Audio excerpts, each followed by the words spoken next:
Vegas and Charlotte. Both brought an intensity that only short tracks can bring. The racing was close and hard. Drivers went to battle. Some celebrated, some were defeated. But now it's time to open it up, air it out, and rattle the stands with wide open racing from Bark River, Michigan. Known to send trucks flying far, sometimes too far, the 1.5-mile track in Michigan's Upper Peninsula will be the scene for speeds of over 100 miles per hour. A place where roost is either your ally or your enemy. The scream of the engines will show just how hard the drivers push the limits of their trucks and their emotions. The throwdown in the UP starts now. Welcome to the nation's premier off-road racing series, Torc, the off-road championship presented by Amzor.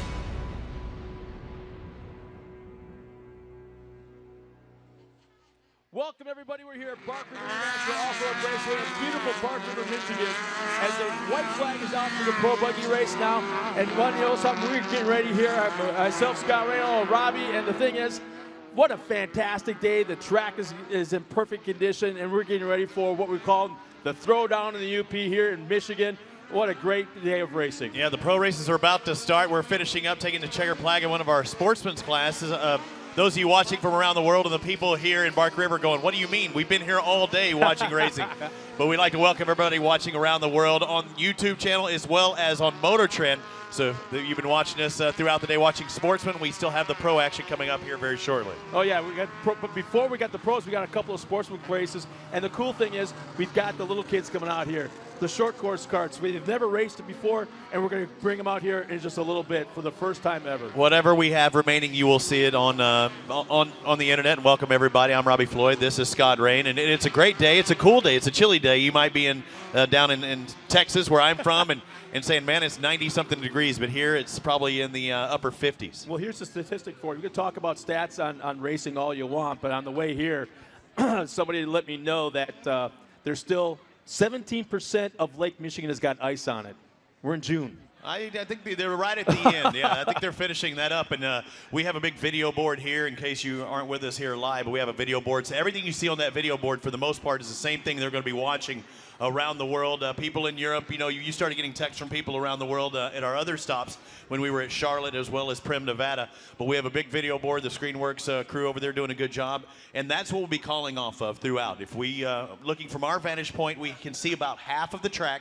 Everything else over near Graveyard Turn, which we'll talk more about that a little later, is to our right and the fans' right. And they can't see that as well, but they can watch it on the video board. Yeah, this is the second longest track in the entire circuit. It's a little over a mile in length. I want to say it's like 1.3 miles in length. 1.4, I think. Okay, and it's natural terrain. There's jumps built, but a lot of the places, the hills, the rolling bumps are used as jumps. So this is kind of cool. A lot of the guys, this is their favorite track, and I've been looking forward to this. And it's going to be really cool because it's the first weekend the pros are running with the sportsman classes, and that's what everyone looks forward to. It's a lot different than the races we've seen so far on Torc, the Off-Road Championship. We started at Primm, Nevada with rounds 1 and 2, then rounds 3 and 4 we were in Charlotte, North Carolina, which we were in the dirt track just outside the big speedway and in the dirt track, but it was all stadium type events. Everything was right there in front of you. This one's spread out.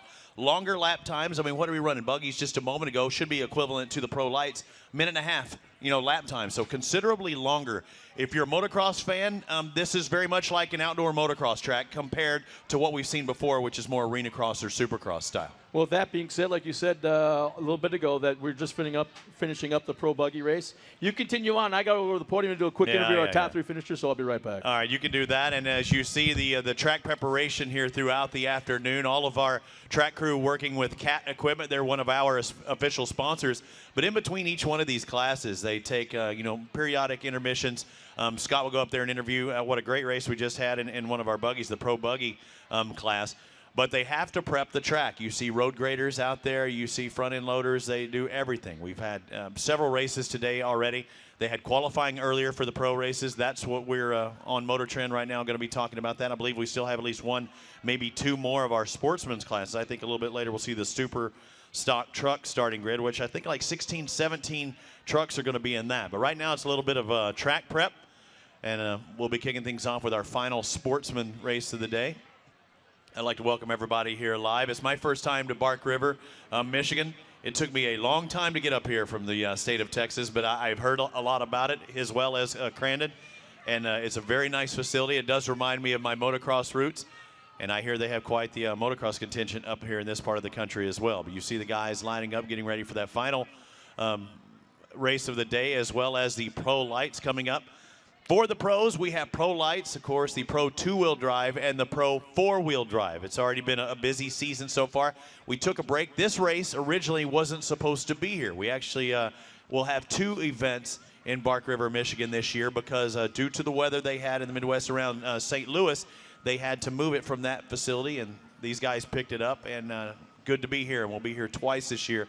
I hear that second race is going to get crazy, and even more fans turn out. Had a good turnout yesterday, a full day of sportsman racing, but just like I said, we saw a lot of sportsman class competitors racing today, and I think we still have 1 more to go.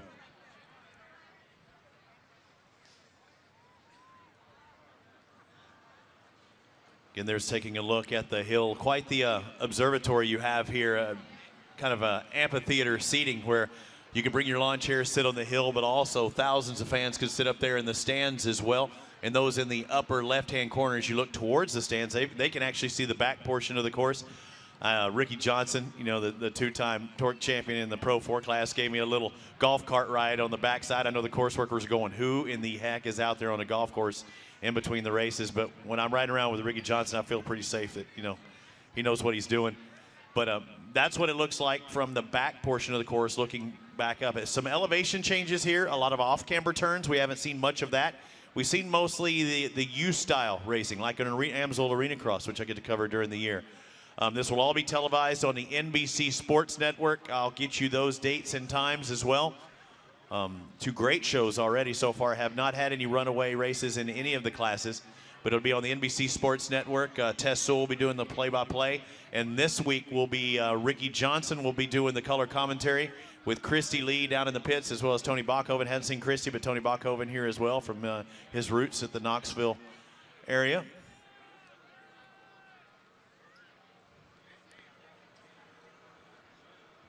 I'd like to thank all of our fans for coming out here and spending the day and spending the weekend with us. It's very affordable. I think it was only like $20 for the entire weekend to get your armband here. Everything, you know, from the young kids to the old, a lot of stuff to do. The Traxxas remote control cars. They actually have a full-on permanent track over here for the Traxxas remote control cars. They're one of our sponsors, but, you know, the kids have a lot of stuff, a lot of cool stuff they can do.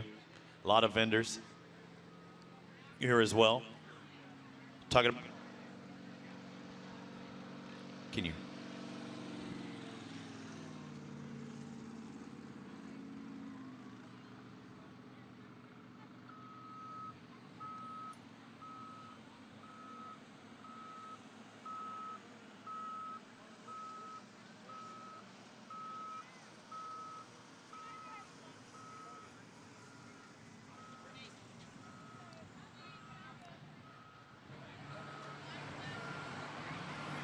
Again, it's a 2-part day here as far as we're concerned, as far as announcers, because everything that they hear around the world on the World Wide Web, on the YouTube, it's the Motortrend channel on YouTube, but you're hearing as well, so it's kind of a live event call as well as the internet call from around the world. So welcome both of you each time. I know it seems a little bit weird.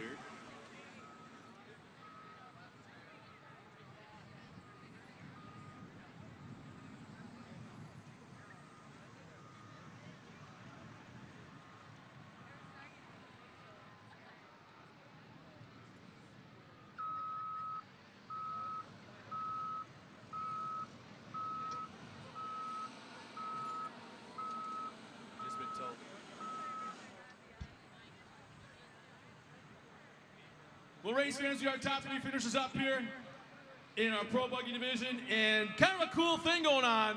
First race ever for this man right here, but not only that, first race ever that father and son have gone against head-to-head. And Ryan, big smile on your face. I don't know what your dad's been feeding you, but there's no room for me up there, so I'm going to stay right here. But congratulations, man. What is it like, A, to be on that racetrack, racing, and then B, racing against your dad?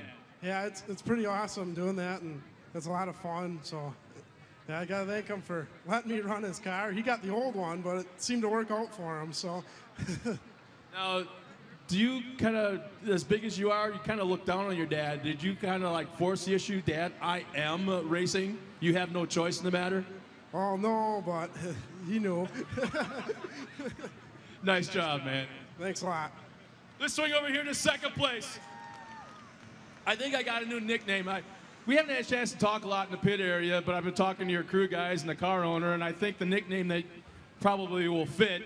I kind of coined the phrase wild man years ago for Adrian, so I'm going to probably call you the squirrel.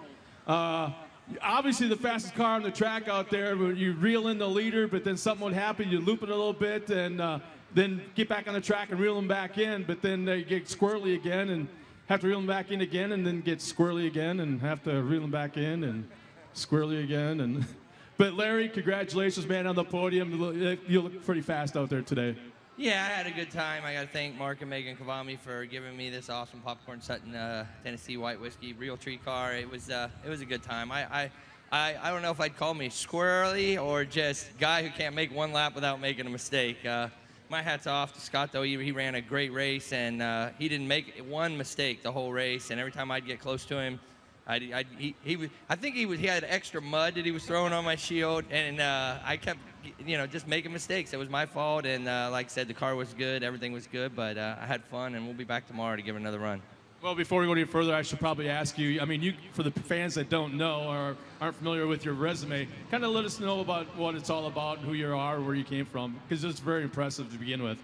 I'm just a poor white boy from Ohio, I was born in the late 70s, and I raced AMA Superbike, and one of my sponsors is Real Tree Energy Drink with Mark and Megan Kavami, and they said, hey, you want to drive a buggy in the dirt? And I said, are you kidding me? Get out of the way, I'm coming. So I just had a great time, and I can't thank them enough. I mean, this is an opportunity to have so much fun, and my hat's off to them and my whole crew, all the Barlow brothers, and they switch their hat and screw with me, so I don't know which one I'm talking to. And everybody, John was spotting for me, was doing a great job. Everybody did great. I should have quit making so many mistakes.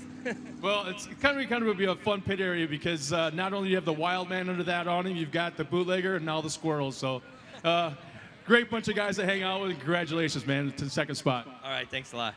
All right, now we'll swing over here, and I'll try to make a little bit of room. Scott, you've been doing this quite a long time. Is there a reason why you kind of swapped from the new car to the old car? Is it the size of the car to give him more room, or you knew that he was going to be kind of forcing the issue with you? Well, it was the size of the car. He wouldn't fit into the old car. We would have to bend a new cage to get him in there. So yeah, he ended up with a new car, but that was fine. We just kind of decided to do this maybe 3 weeks ago, and so we worked on moving seats around and getting him in there, and yeah, it worked out really good. The old car felt like home to me. That car is probably, I think it's at least 12 years old, and as soon as I went out for the first practice yesterday, I just knew it was going to be fine. I just came right back to me. So, yeah, it was good, Ron. Ran a clean race. Larry was right on me all the time, so I had to be careful. But, yeah, and it's just great having Ryan ended up third. I can't believe it. Well, it's going to be fun. And I asked him what it meant to him. What's it mean to you? Yeah, it means a lot. It's just really nice that he can kind of come up, and, he's been helping me out for years. And he ran bikes, did well on the bikes, and he's wanted to move in the cars. We just hadn't been able to do it. So now we had a chance, and it worked out great. Well, congratulations, man. It was a historic weekend, not only for the Torc series, but for the Schwabe family. Yeah, thank you. I also like to thank my crew, Hojo and Zach, and thank Amsoil and BF Goodrich. Congratulations once again. Thank you. All right, race fans, let's hear it one more time for our top three finishers in the Pro Buggy. We've got Ryan Schwabe, the squirrel, Larry Pegram, and Tosh Schwab.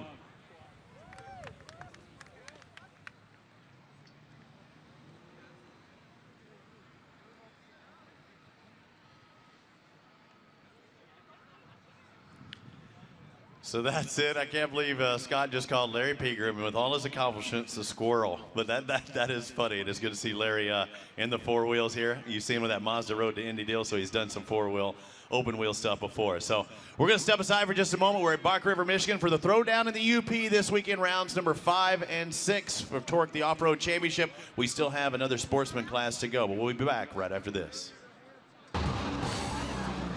Emergency safety crews depend on their gas-powered equipment to start when they need it. That's why they use VP small engine fuels, formulated with no ethanol to prevent fuel system damage and ensure easier starts. Designed for both 2- and 4-cycle engines. Try VP small engine fuels for your gas-powered tools so they'll start when you need them. Order online at homedepot.com or visit your local dealer.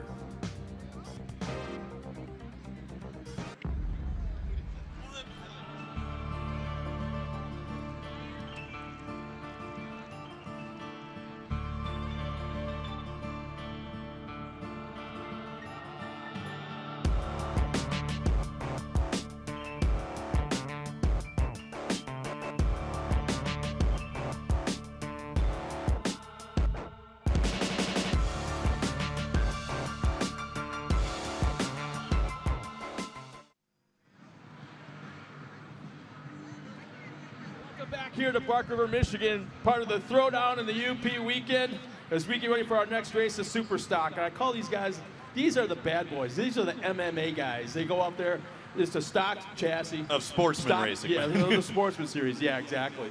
And, you know, they talk smack to each other, they're friends, but then there are also things happen during the race weekend that carries over. And there'll be arguments, and they'll talk about it in the pits, but they're also the guys that will take care of it on the track. And that's the cool part. And there's 17 entries out here coming out, which is going to be fun itself. Yeah, it's going to be quite a few guys out there. They're doing track preparation right now. I'd like to welcome everybody watching from around the world on the Motortrend channel. But, yeah, this is still a sportsman class. We've yet to get in the pros. But these guys, as far as comparability, how would you compare them to the pros? Not necessarily in skill level, but what about the machinery they'll be driving? Oh, it's quite different.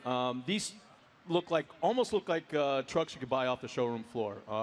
Obviously, they're far above, modified above that, but full roll cage, they have to run a stock chassis, or frame rails, I should say that.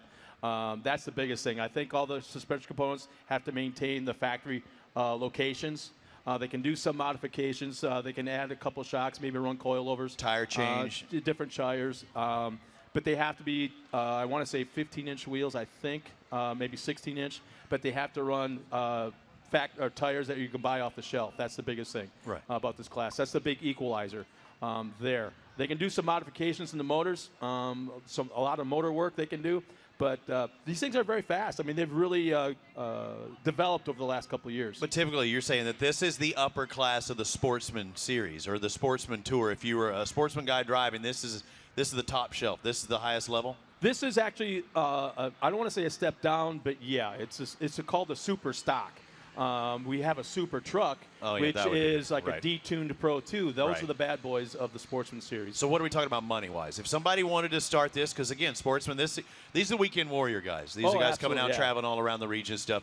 What are they looking at if they wanted to get into this class at a local level or regional level? It's kind of hard to say because you got guys that live and breathe, and I mean they'll eat ramen noodles all week long to be able to afford a beadlock or something like that, or a set of beadlocks. But I would say on the low level probably about 40, 45,000, and the high level probably 80, 85 maybe. So a lot of money still invested. Yeah, and the thing is they don't spend the money all in one time. Okay, here's a check for this truck, turnkey truck. I mean, there's some trucks out there that have been developed, built like probably 6-7 years ago, and slowly developed. And when you're running on a budget, you can only accumulate so many things in 1 year. So right now, the fastest trucks on the track are probably 7-8 years old. Oh gosh, we're seeing the shot looking back at the crowd and the birds. We're not about 25 minutes from Escanaba, Michigan, a big fishing community, and it looks like these guys aren't looking for fish, but they're looking for nachos as well as French fries. But a lot of birds in the area. But yeah, this area, I knew it from walleye fishing or whatever, big beta knock, right down the road, or little beta knock. I'm so impressed that being from Texas, you pronounced it correctly. That's awesome. Yeah, I get it right every now and then. But we want to remind everybody you can also win a signed Maxxis hat. autographed by the drivers. All you have to do is text Maxxis, M-A-X-X-I-S, to 56938. Again, you can see it on the big video board over there. All you have to do is text Maxxis to 56938. Again, always, if you're using Facebook or Twitter or whatever, just throw that hashtag Torc, T-O-R-C. That stands for Torc the Off-Road Championship. But text GoPro also to 56938. You can win a GoPro Hero 3 Plus. I have a Hero 2. I need the 3 Plus, but I don't think I'm eligible. But we will give a brand new GoPro Hero 3 Plus Black Edition to some lucky fan here. All you have to do is text the word GoPro, G-O-P-R-O, to 56938. Oh, I'm hurrying. I'm trying to get.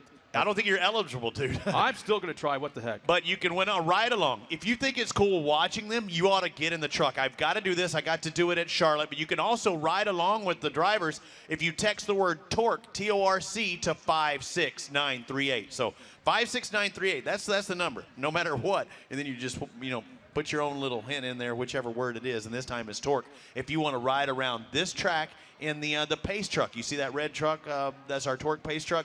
You can ride around in that truck. I did it at Charlotte. It is awesome, and they do get you up to speed, so you're not just crawling around there at putt-putt. All right, I'm staging them for the start speed. They do lean on it just a little bit. We get one of the pro drivers to actually drive it. One of the guys that's in a Pro Light, Pro 2, or Pro 4 will be your driver. I had Brad Lovell. I think I had him at Charlotte. So, I mean, we don't know who it is just yet, but you'll have a pro driver behind the wheel. I'm going to guess. Maybe I can get Ricky Johnson to drive it for me. You think he would listen to them saying, Ricky, you need to back it down? That's the guy I want driving. No, he doesn't listen. Yeah, I know. He doesn't listen at all. He just doesn't listen. Send us your pics and your best shot. You take a picture. I took some on my Instagram and threw it on my Twitter and Facebook. I took a shot of that Bark River International Raceway sign with trucks jumping. I did that the other day. There goes the pace truck right there. But tweet or your best shot, tweet or Instagram your pictures to hashtag Torc. Again, whatever you do, just throw the hashtag in there. That's what all the kids are doing. No. Yeah, that's what all the kids are doing. I figured that out. If I just go hashtag Scott Rain, hashtag Torc, hashtag awesome, hashtag birds flying. You can just keep hashtag, but make sure you put hashtag TORC to your stuff. I tried text to win a ride in that thing right there. We'll find out. Who's ever monitoring probably has my cell number, so it probably won't work. Now, I have Tim Watson's our guy down in the truck, and he always knows the answers to these questions. But I heard, very much like Crandon, there was a possibility, or I heard it from Kim yesterday, that they may do a standing start. Did they figure out if they were going to do a standing start for the pros or not? No, I haven't heard that. That would be awesome. I don't think it's going to happen. I see hay bales along the outside of the dirt track right now. But when it comes pro time, how long does it take to pull a hay bale? I just said I heard that yesterday. It'd be nice. I would really like to see that again. I missed that. As we look at the screen now, we can see some of the super stock trucks lined up, and then we've got some pro lights behind in staging. So it's getting closer for pros to hit the track. But, I would really love to see the Landra start here because nowhere else can you see the whole start. Right. Land Rush. I mean, Crandon, it's awesome. Absolutely. There's nothing like it in the world. You don't see the Land Rush start there, but if your butt's on the side of the hill, you're sitting there, you're sitting in the grass. You feel it. Yeah, exactly. You're 1/3 of the mile away from where the exact line of where they accelerate, and your butt moves in the dirt. You're that far away. It's the closest thing. Before I moved to California, I swear to God, that was the closest thing to an earthquake I've ever felt in my life. That's cool. Like the same thing like you feel in drag racing with a nitromethane. Yeah, it's exactly it, yeah. Well, here we go. We got super stock truck moving, and they're making their way up onto the course. Here's our lineup. On the pole up front, we got Danny Beauchamp in the 826. Alongside of him, Harvey Lewis in the 855.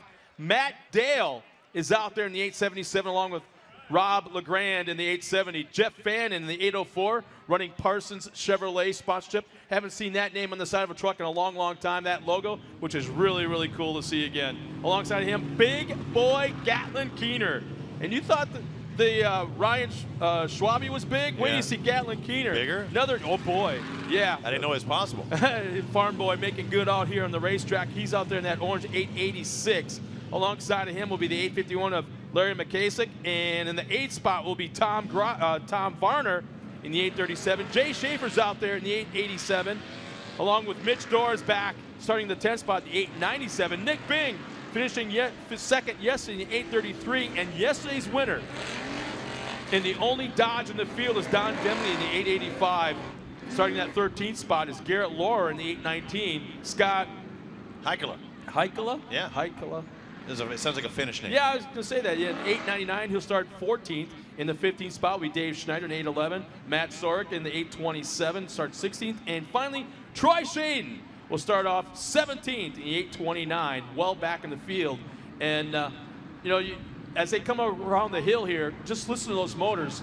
It is so hard to try and tell me this is a limited class. Yeah, and these things are stout. But look on the front row, the differences between the body styles of the first truck and the second. The one on my near side, the hillside, looks like something I drew back in high school. I mean, it does. But the other ones, you know, a little more open body, a little more exposed stuff. But something tells me that car on the outside front is pretty fast.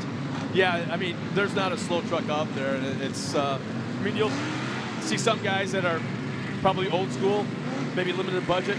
They'll run non-rebuildable shots, but they have like 2 or 3 of them per corner. And some of the guys got a little bit bigger budget. They'll have a buildable shot, 1 per corner. So it's well, like some of these are breakaway bodies, right? But that one definitely was not. Though that was original metalwork, it looked like. Well, some of them have the fiberglass. You can run fiberglass if you want, but a lot of these guys. It's expensive. Yeah, a lot of you guys will still run the stock skin, so to speak. Now, as we get ready to take the green flag, you'll watch Richie cool off in that pace truck. He'll pull off to the right side of the course, accelerate, get out of the way. And now there's that orange cone. From the orange cone to the flag stand, our pole sitter can take the green at any time, and here we go into turn number 1. Danny Beauchamp pulls a quick hole shot. Here they come to turn 1. That first turn's a right-hander, and it gets wide, but you want to get on that inside. You get pushed too wide, you're going to hit a wall, as we see one truck getting very close. It looks like the front 3 staying that. Actually, the blue, the second truck, dropping back to 3rd. They're still 2-3 wide, trying to negotiate through the corners through turn 2, then up through a double jump area, and into turn 3. And it's still Beauchamp running up front. Fannin now up in the second at 8:04. He comes from 5th.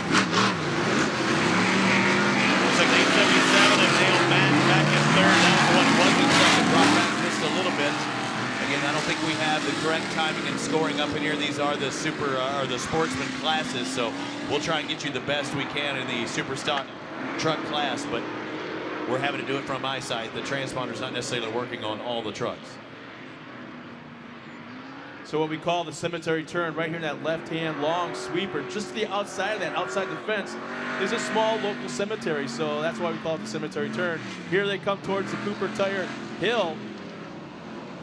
And even still, they've got a lot of laps on this racetrack, some of these drivers. They're still on the first lap or 2, somewhat tentative making their way around, as there's been a lot of track repairs, some water put down. So they're still being somewhat tentative.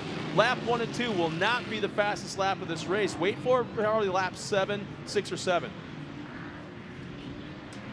Meanwhile, Beauchamp still maintains that lead, as that fact has stretched it out considerably, up to about 15 car lengths or so over Fannin. And he's equally that much of a gap back to our 3rd place truck, which I believe is it Dale Schmidt? Yeah, it's Dale Schmidt running in 3rd. Or Matt Dale, I'm sorry, Matt Dale running in 3rd. And yesterday's winner, who basically ran away with this race, he's still stuck in mid-pack. A lot of smoke out of Matt Dale over there. That blue truck's got something going on. Oh, yeah. And that's not the good spot either. No, he's hurting. It's coming up from the front there somewhere as he makes that right-hand turn. He looks more like a crop duster instead of a race truck. And Chapman Keener now getting some heat from right there in that orange and white truck. He's getting some heat from Mitch Dorr from the outside in that black and white Ford. In fact, he's just passed him. Mitch Dorr's moved up 1 spot. As I started to say, Don Demony, who's last night's winner, is stuck well back in the packet, trying to have problems. He ran away with this race in the first half. They came up with the competition yellow through that, and he took the green flag and ran away again. So definitely is not going to happen today. Meanwhile, up front, it's all Danny Beauchamp. Well, you talked about, I mean, when you called Larry the squirrel, sometimes when you have to start back in the pack, you get around people you're not familiar racing with, and sometimes problems arise for that. You stick a nose in there, they don't expect you're there, slows you down, you scrub off total speed. But we have races throughout the pack back there, and looks like 6th, 7th, 8th, 9th. I mean, they're all tight side by side. Front kind of spread out a little bit, but back there in 5th, then it's a little busier. Yeah, it's real hard the first half if you're back in the pack. You got to make these passes. even though the leaders are pulling away like they are right now, that's why the competition yellow is so valuable to some of these guys. No, Danny Beauchamp, not so much. He doesn't like the competition yellow at this point. No. But the rest of the field, oh, heck yeah. He likes the competition checkered when you're when you're out in front. How about this? The battle for fourth heating up. Gatlin Keener now tries the inside line on Mitch Dorr. Gatlin Keener in that orange and white truck. His dad's out here in a Pro 2 later on this afternoon. And it looks like finally Matt Dale, his truck has given up the ghost, coming up towards that checker flag. You were talking about Keener and how he was moving up. This is a guy that's been moving down, and that's tough when he started up there on that front row. Wow, tough break. Matt Dale just limping around, and the smoke has stopped, and I kind of made a statement before. It's like, oh, I've often heard from racers, as long as it's steamy or smoky, things are okay. When it stops, we have a problem. There we got somebody in the hot pits. That's the 829 of Troy Shaden. Nice looking truck. New graphics for him this year, but you can see they're underneath the hood, and that's not a good spot to be looking for problems.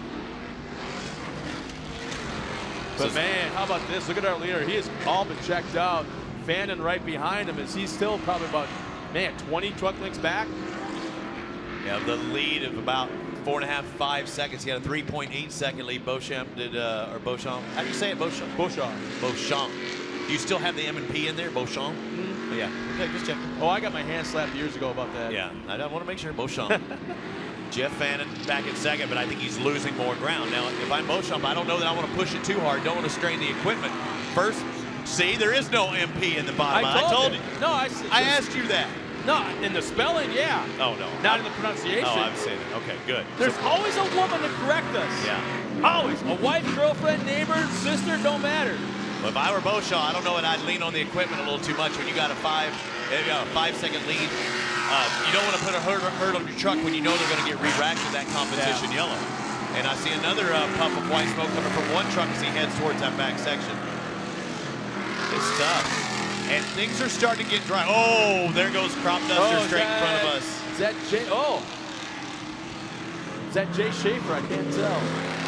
Yeah, it's a blue truck pulling off there, and he went from race truck to Crop Duster like instantly as he made that right-hander heading up that hill. And the way it's sitting there, it's like something more than just going up in smoke. Yeah, I think that's Jay Schaefer. Yeah, and that's coming down. He's coming out. His day is done. Quickly. So this is Sportsman Racing for you watching on the Motortrend channel. The pros will be our next race class, I believe, after this. The pro lights are starting to line up. And it looks like I see the competition yellow coming out. Was it already out? No, they're going to bring it out this next time because I see our pace truck already pulling out on the field. So Beauchamp, Fannin, 1 and 2 with a considerable lead. That race for third really tightening up. Yeah, Mitch Dorr's really worked his way through the field very well. Starting at 10th spot, now battling for that last podium position. So Mitch is probably the quickest truck on the track right now. Meanwhile, I kind of look at the point standings from yesterday's finish and where they are on the track right now. And Don Demity started at 12th spot with a 12th place inversion. And he's running in the, let's see. You figure if you're in 6th, then you made up half and you just make up the other half. So that's probably generally the goal, is at least to get in that 5 or 6 slot. Yeah, Nick Bing is no slouch either. He's usually one of the fastest trucks on the track. So he's got a long way to go to get to the front too. Now count on, as soon as they throw that green flag, there's going to be some aggressive driving, at least on the first lap. Because that's when the race actually turns on. That first half, that just sets you up for this competition yellow. But from here on out, that's where the race will be decided. Yeah, you spend the first half battling for position, and in the second half, you're just flat out, to the woods, so to speak. But Danny Beauchamp has had the luxury of starting in the front row, but you know what? He's still running pretty quick lap times. As I look at the timing and scoring here. 38.0. Yeah, Matt Torc. 136.9, so he's the only one in the 36s. Everyone else is 37, 38. I see Mitch Dorr a 34. Whoa, yeah. There you go. But again, everything, we want to remind everybody, everything that Scott and I say is officially unofficial, because we do have timing and scoring. It shows 15 trucks out there. It looked like we started with 17, but we'll try and give you everything that we can. We have Beauchamp and Fannin. Hey, you got it right. Beauchamp, yeah, I just needed it once. And We're still getting, even though they're wearing sunglasses, we're still getting the evil eye from the stink eye from them. Yeah, that's true. That's true. I'm sure it's a French derived name. See, this is where they're doing a lot of communication with their spotters. Where do the spotters stay here? Speaking of that, where are they? They're up in the grandstands. There's a special deck that's been built here at the facilities on top of the grandstands, so the spotters are up there. They can see both the front and the back section of this racetrack. But they're really talking back and forth a lot. The drivers are relating to what the truck is doing, the gauges, what they're reading, how the driver feels. Meanwhile, the spotters are talking back to their drivers about, where they are on the track. I think somebody else was faster in this point. Try this here if you get a chance. Exactly. So once again, we'll be taking the green flag at about 200 yards as Richie Kuloff will accelerate in that two-seater Pro 2 pace truck. He'll pull off to the right side of the course.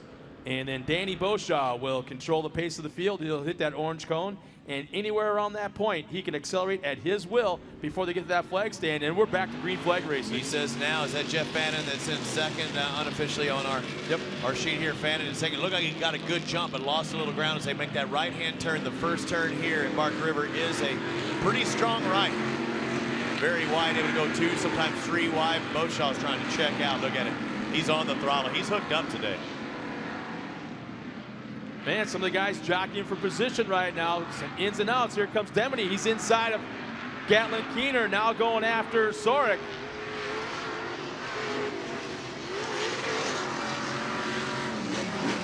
McKasick running in third. He still maintains that position. Headed down that long back section. This is a high-speed area of this racetrack. There's 2 jumps right there, but they're pushing about 80 miles an hour, 80, 85 miles an hour. And they go into that long left-hand sweeper. And the scary part about that, it's not a true turn. It's a little bit of a turn, a straightaway, and then a little bit of a turn. Yeah, I got to go around there with Ricky Johnson a little earlier, and he said that was the fastest turn that he pretty much has ever faced. He said 100 miles an hour for him back in the old days, it was pretty much a full straightaway heading into that wide left-hand turn. As we still see Danny Beauchamp out in front. Good race for second, third, fourth, and even fifth starting to sneak in there. So that race back there is for second, third, and we are past the competition yellow. Look at that, side by side, a race for third. There's Beauchamp separating himself, but we have 2 and 3 wide. Fannin was in second, but look at that race. There's 4 trucks, 5 trucks back there behind Beauchamp that any one of those guys can move up there and just have a chance for this win. Yeah, yesterday's winner, Demony, moved up another spot just a moment ago, so he's in the top 5, and he's got 2 trucks now in front of him, and he's got the inside line right now on Mitch Dorf, but he'll split the middle and 3 wide into turn 2. Is that Demony in the yellow as he makes that left-hand turn? Now he's set up on the outside, really not much room to go there, but again, he started back in 12th place, has worked his way inside that top 6. It's go time now or never. Fannin having a very good run. Had problems last night out here on the track. The Devils making up for it right now. Bigachik still in third, Ziorin fourth, Bing in fifth. I don't see. And now it looks like Mitch Dorf's got issues with a rookie. How about that? You got an established veteran driver in a very fast truck, gets past. Oh, look at this. And on that yellow stripe in that back bumper, and Mitch Dorf comes right back. And not once was there any paint swapped. I mean, no contact was made. Now, you don't know that there's a yellow stripe on that yellow bumper until he passes you. Yeah. Oh, how disappointing is that? Yeah. Oh, man. That's all right. So Mitch Dorf now up in that third spot, right behind Fannin. Again, from second on back, they're pretty tight. But the more they battle, we hear about it all the time, the more that they battle from second on back, the more that helps the leader. And that's exactly what's happening right now with Danny Beauchamp. He's like, listen to the spotters. They're telling him exactly what's going on the racetrack. Fannin's in second. And but he's got to be kind of sweating a little bit with Mitch Dorf right now running in second. And that's a brand new truck for Mitch Dorf. His dad, Jeff Dorf, was a former Rough Rider back in the days when Ford Factory was involved in off-road racing. So there's a vast knowledge base for Mitch to be working on.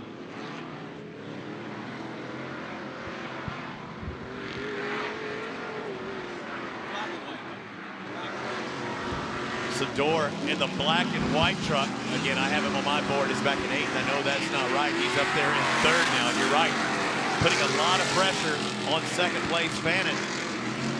Beauchamp, you know, hearing from his spotter, they're probably saying smooth, just drive smooth. Don't pull the Pigram. You saw Larry, you know, stabbing at it. He said it himself, having a smooth, consistent lap. And that's what it's taking right now, and that Beauchamp has not missed a step today. Well, here's the thing. This is all about speed and momentum at this racetrack. You have to keep them both. If you over-rotate, you just scrubbed off a ton of speed and lost all your momentum, and that is the hardest thing to get back at this racetrack because it is so fast. Look at Door. I think he wants it this lap. He's got to get by.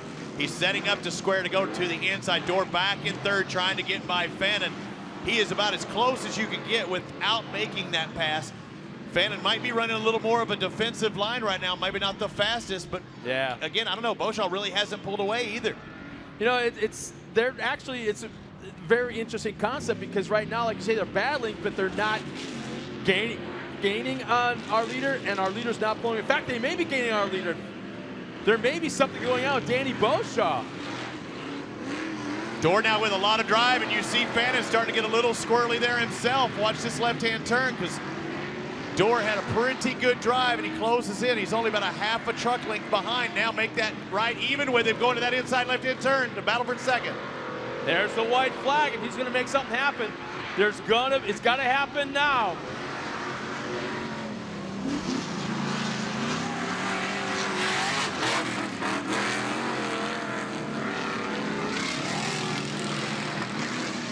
Our leader's still up front. Oh, here comes Door. He's got the inside line. He waited and waited and waited. No contact was made. But Mitch Door now moves into 2nd.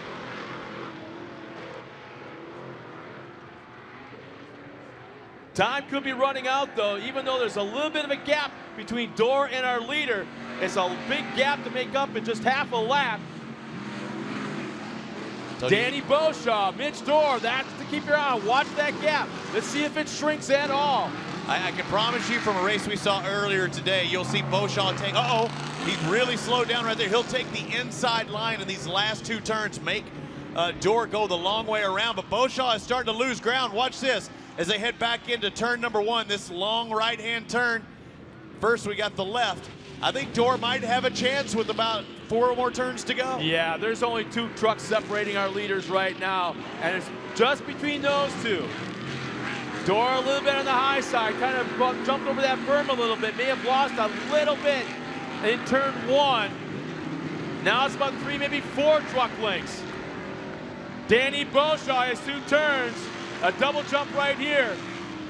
Scrubs off a little bit of speed in that 2nd double, but he'll hang on.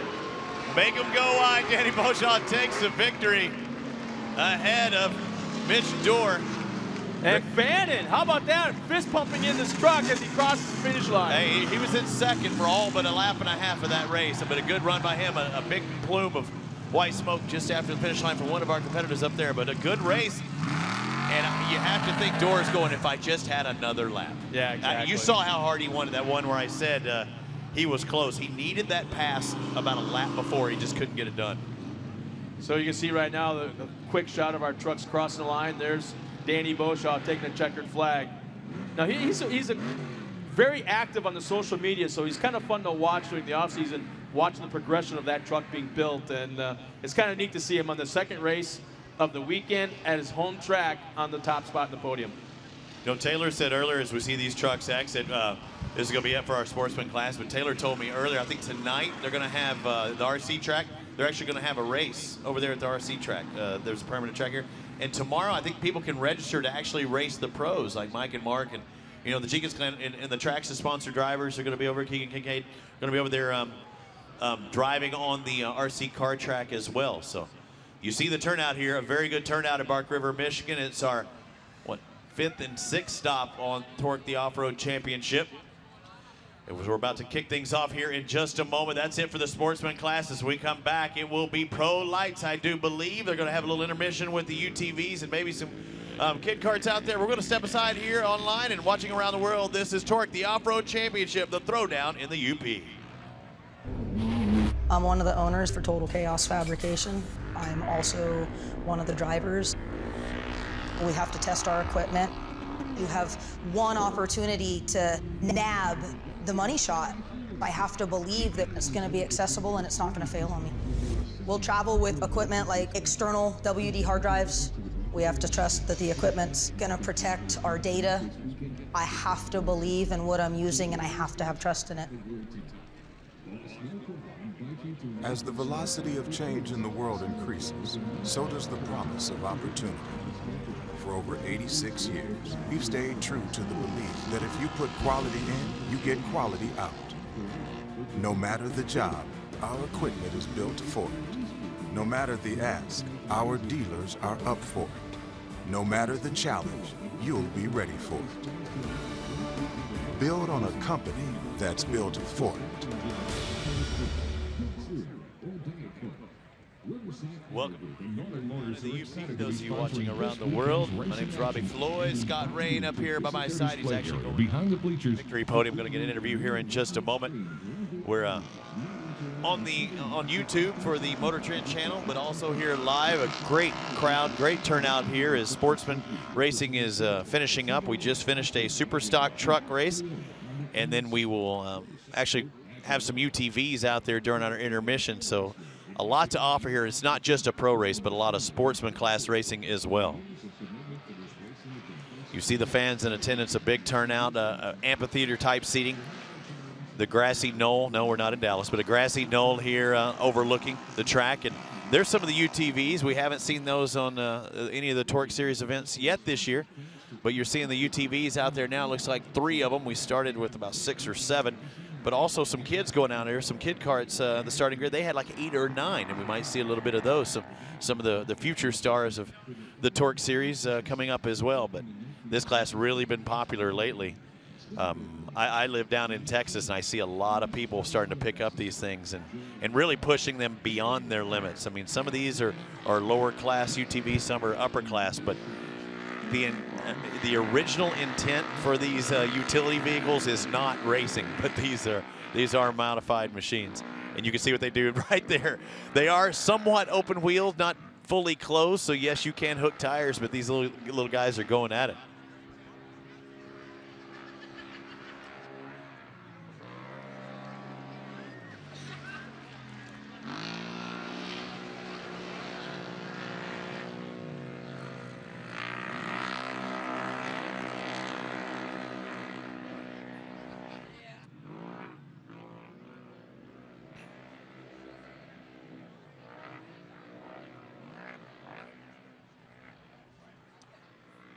So taking a look, do not have timing and scoring for these little guys. Again, now we're back live with the race call here for the live event as well as the Motortrend channel. Another one of our sportsman classes, the UTVs. Again, not the original intent of these machines to be out here racing, but Dave Lohman, the leader right now. Looks like the 151 of Andrew Carlson, I believe, in second. And third, the 8 of Joe Sylvester. So Joe getting some practice in, kind of spread out, not much action here quite right now, but you see these guys catching a lot of air down that front straightaway. And you're also starting to see some of the track drying out just a little bit on that inside line. I made a mention just a moment ago that you probably will see the leader take that very inside line, but if you watched, he really was not able to hold that inside line. They do track prep in between the classes. We did not have any track prep before the UTVs, and I'm not sure how much will be done before the pro lights, but the pro racing about to start here very shortly, as well as our winter interviews over there on the side for the truck class you just saw. We're in Bark River, Michigan, the 5th and 6th stop of the Torc, the Off-Road Championship. They call it the throwdown in the UP, the Upper Peninsula. We are way up here. If you're a Southerner, if you're a Southern California guy like several of these guys are, it's a long drive. I came via Dallas to Chicago by way of Green Bay and then drove a couple of hours north. We're about 20 miles to the west of Escanaba, Michigan.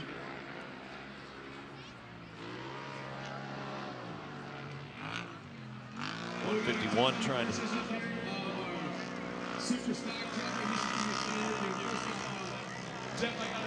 I got to tell you that it's so cool to see Parsons Chevrolet, that logo on the side of a race truck again here in off-road. It's been a long, long time. And when I saw that thing on the track for the first time yesterday, I'm like, that just brings back so many memories. Yeah, it's a lot of honor to drive that badass bow tie, to bring it back and for Parsons to come on board with us. That was huge for us this year, and to get a podium here the first weekend of Bark River, I'm glad we could do that for him. Yesterday, we broke a brake line in a race and raced 3/4 of the race with no front brakes, and we got in the back of Danny down here, and now both of us are up on the podium. So awesome turnaround for the both of us. Got to thank, once again, Parsons of Anigo, Amsoil, Fannin Plumbing, TNS Trucking, Main Street Eds, Able Distributing, BF Goodrich Tires, who my K2 Pro Signs, and Uncle Denny with Denny Abney Auto Body. This one goes to the guys on the crew. We were up till 2 in the morning last night. The frame of that truck was pushed right back to the spring pocket, and Beaver and Josh and all the guys, Eddie, Dad, we were up till 2 in the morning getting this truck figured out, and here we are on the podium. I can't thank them guys enough. This one's for them. So, real happy to be up here. I always said that this class was probably one of the most emotional classes out on the track. You guys wear your hearts out on your sleeves, and dang it, when you wear those dark sunglasses, we can't see your eyes, man. So, you know what? Congratulations, great weekend. Thanks a lot, Scott. All right, it's Jeff Fannin. We'll swing over here real quick. Mitch Dort, it is an honor to see you up here, going back to the old Rough Rider days of your dad, and coming over with a brand new truck and on the podium right away the first weekend. Nice job, man. Thanks a lot. Yeah, we had a little rough finish yesterday. I made a mistake there, but feels great to be up here today in second. Wish we got in first, but couldn't quite get to him. But great weekend all in all. Can't wait to get to Grandin. Well, I see just your truck is just still black and white. Have you got something in the mix for us? Can you give us any kind of a secret? Not really. Just felt like changing it up and liked the way it looked, and thought, why not? Let's go for it. Well, congratulations, man. It's nice to see you up here again. Thanks a lot, Scott. All right, Jeff Dorr. Now we'll swing over here. Oops. Sorry. Yeah, I'll stand behind you. Now, you've got a story in itself about this weekend, and we're only in day number 2. Tell us what happened starting yesterday morning.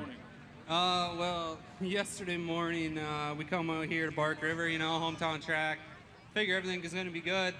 And we go out for practice, smoke an engine, go to Escanaba at like 4 o'clock, get back here at 7 o'clock with a new engine in it, engine that's never even been run before. And somehow we caught the back of the pack and got in the race, and we got up to the top 5 somehow, and we got tangled up, got taken out, ended up having to putt around the track, and came up with 10th place, which is cool. But yeah, like 6, 7 guys here. You guys know who you are. I don't know everybody's name off the top of my head, but we went to my shop, somehow changed an engine in 3 hours, and got back here. And now we're on top of the box today. It's pretty huge. And also on top of that, there's some other information that we were told about. And again, I always say that this is an emotional class. You guys really wear your hearts on your sleeve. And you're one of those guys wearing those dark sunglasses, so we can't see the emotion of what your eyes are telling us. I mean, you got to know some of the guys out there that helped you out. You're one of the people here local. You're, like I say, it's your home track. And obviously the fan base, Jeepers, we're like 20, 30 deep up here at the podium.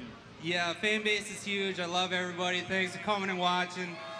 Hey, AJ, hold your shirt out. Let me read off the sponsors. I got Hilltop Camper, K&M Industrial, Copland Iron Metal, Splash of Color, Bach Mobilities, Kicks Country, JC's Mobile Wash, UP Cars, B&D Transmissions, JC Gas and Weld, Pike Distributors, Budweiser beer here today is from Pike, Benoit's Glass and Lock, we got Nate from Pike here, and Valier Construction and Gary's Collision. Thank you all. Nothing more can be said. Congratulations, man. You nailed it all. The friends, the family, the crew members, and that long list of sponsors. Take a deep breath, man. Congratulations here one more time for our super stock drivers.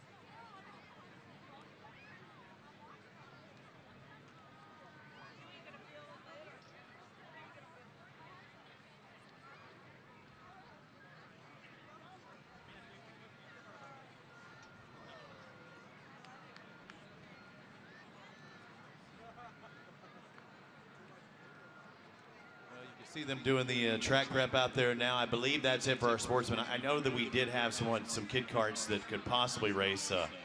Not sure if they're going to have them race after, if they've already finished up their program. The kart should be maybe our only other race, but then again, they can do it after the Pro 4s, the little guys. But they're doing the track prep now, and you know what that means. We looked in the background. We saw the pro lights starting to set up. Scott, you got some great interviews from all of our sportsmen, but now it's the guys that make their living doing this. Several of them do, and the pros, the bad boys, the lights, the Pro 2-wheel drives, the Pro 4-wheel drives are remaining. The cat equipment is on the track. We're going to step away just a minute while they prepare the track. We're going to get ready for the kickoff and opening ceremonies here for Torc, the Off-Road Championship. It's the throwdown in the UP from Bark River, Michigan.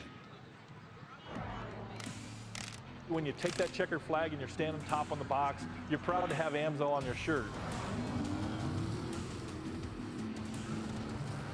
But I tell you what, when you take that motor apart in the dyno room and you look at those bearings and you see how great they are, you're really proud to be an AMSO driver and to be representing a team that has product that's that good.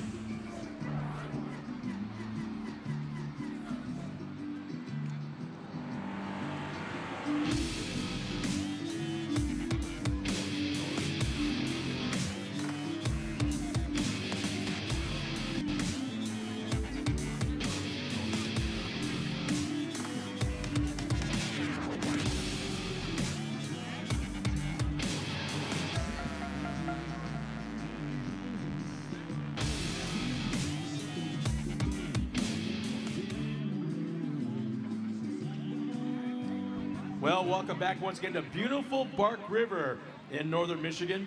Absolutely perfect weather. A little bit on the cool side, but this is what you expect here well north of the equator. I saw you put your mittens on as you went over to the trophy presentation. Yeah, this is the throwdown in the UP. Rounds 5 and 6 of the Pro Series and rounds 1 and 2 of the Sportsman Series. So this is what's cool about this weekend. This is the first time the two have raced together. It is awesome. Like I said yesterday, and I threw it on my Instagram. What does I have? Robbie Floyd 329. I put it on there.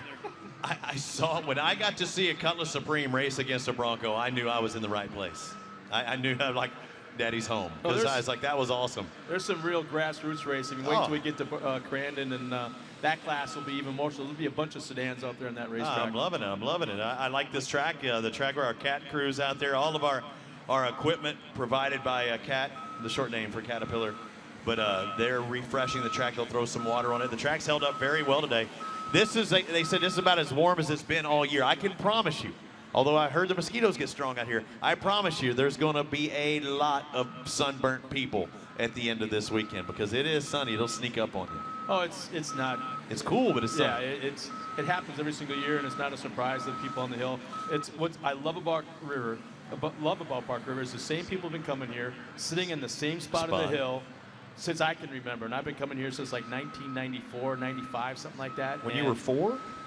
Something like that, yeah. We'll call it that. And this is so neat, and it's just so friendly. The whole crew that work here, volunteer driven. That no one's on the payroll. There's not no payroll to be had. They're all volunteers. The Lions Club here. Yep. And what's amazing, look at this facility, the permanent track, obviously, but then look at the buildings, and this is only used twice a year.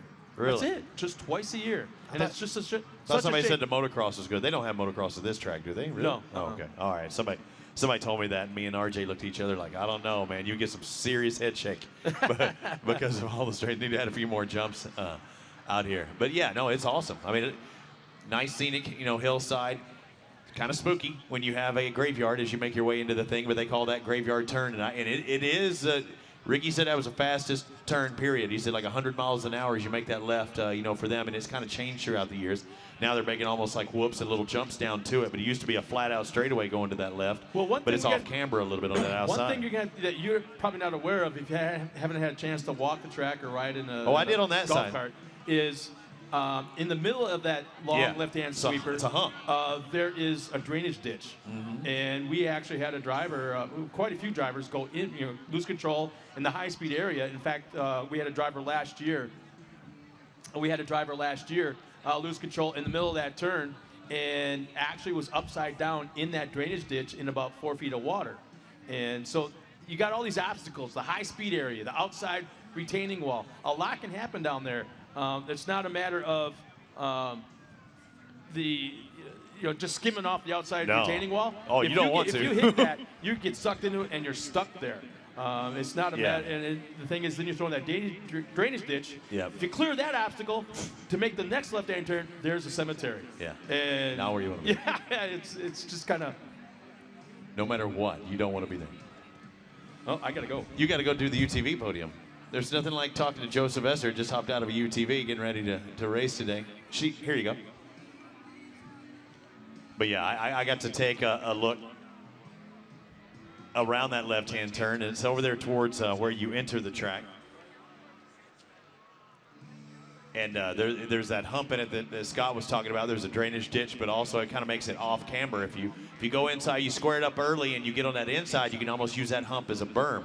If you get too far to the outside, you get near that berm, there's nothing but bad news because the track slopes away from you, making it off camber. On camber turns more like Talladega Superspeedway, where you have something to bank off of. So Scott's going over there for the UTV podium. Get a word from them. They're still doing some track prep, and we'll begin things underway here for the pro races for the throwdown in the UP.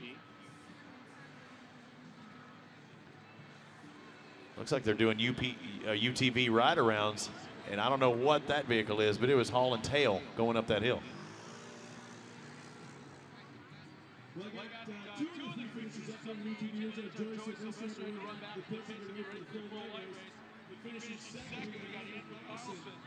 In the 151, you look familiar. I can't quite put my finger on it, but I have a funny feeling this could be. You know what I'm talking about.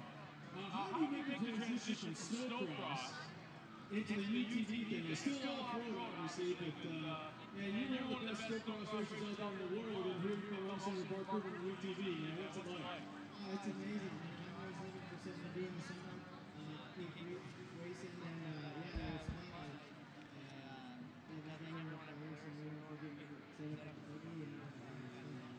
The thing is, you're kind of like one of the pioneers, because this has never been done here before. Obviously, it's kind of throwing on the track, and literally on the track, I really wasn't specifically built for you guys, but you're a pioneer, you're one of the first guys that come up on the track.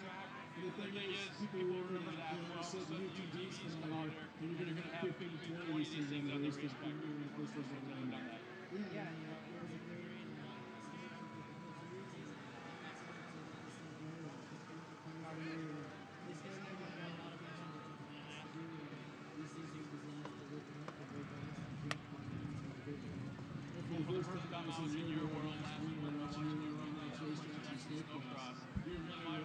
What's that?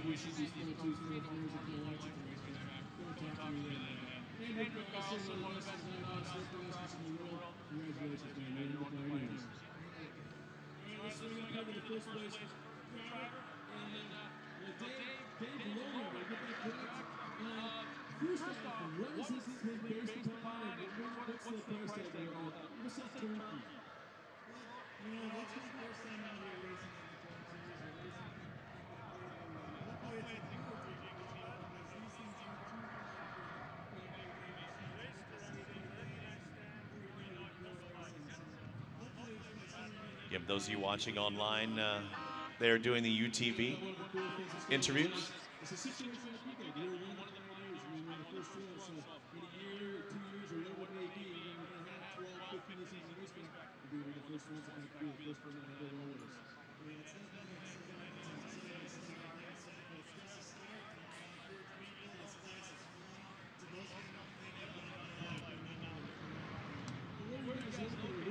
So when people come along and put something down, we are going to take a closer look at this thing.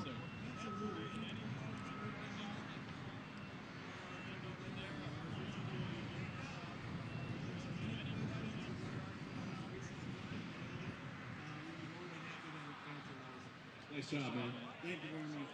All right, we got the UTVs, the first time ever here in off-road racetrack to say nothing. We got Andrew Carlson and this is Gabriel. Congratulations, guys.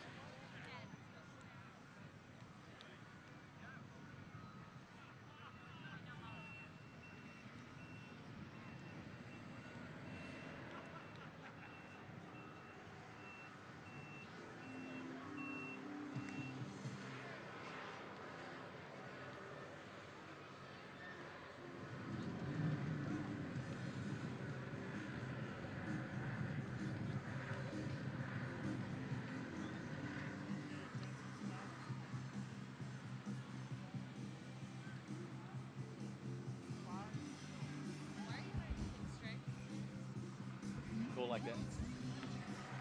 Bark River, Michigan throwdown in the UP here June 14th and 15th. This is the 5th and 6th rounds of Torc the Off-Road Championship. We'll be back with the pro racing here in just a little bit. They are doing track prep. You see the course workers, the track maintenance personnel. They're doing ride-arounds in some UTV. I don't know if that's a Can-Am, Bombardier product. I don't know, but it is hauling tail around this thing with about six people to see what this track, if you want to ride along, you can do that. 56937. I think when you hashtag Torc, we do that to anything.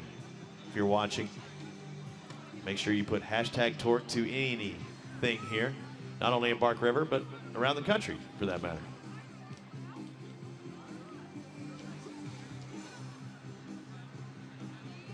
Also was told, you know, they got a 50-50 raffle here because this sportsman class just finished that. 50-50 is now over $2,000. If they would have the drawing now, it would be the winner would get $2,000. Really? Last year, I think the winner went home on one day with like $500, and on Sunday I think it was $5,000. So I need to throw $5 in there. Oh yeah, and there's all kinds of things up here at Bark River. They're so notorious for having raffles and 50-50s and giveaways and stuff like that. I mean, this is one of the cool things. It's almost to a point where the fans will not go home empty-handed. There's no way. What are you doing? I looked at you, stopped. You said, hey, oh my gosh, you brought out the rubber band. It's an awesome day here today. You know, we've already seen a lot of racing. I think we need to bring in the third member of our broadcast team. Kelly Snyder is going to talk about, what are you going to bring us about, Kelly? This track's really going to change throughout the day, isn't it? Well, guys, that's definitely true. The drivers have learned to expect the unexpected when it comes to Bark River. They've talked about it's been cold, it's been hot, it's really windy, but one thing they can all agree on is that Bark River is by far a driver's track and almost every driver's favorite track out here. So they've talked about it being a little more dry and a little more slick than it's usually been and what they expected, but they said the sportsman class running before them really helps. It allows these tracks to be able to be maintained. The guys are able to add water to it, turn it over continuously so that by the time the pros get out here and race, this track is well groomed and ready for those guys. But the one thing they said to look out for is that big tabletop. They're flying over 200 feet to the base of that, but some of the drivers said that may not be the fastest line to take. We can all take that jump and make it all the way down 200 feet, but the real guys that know how to race this track are going to try to get all fours back on the ground as fast as possible because that's the quickest way around this track, guys.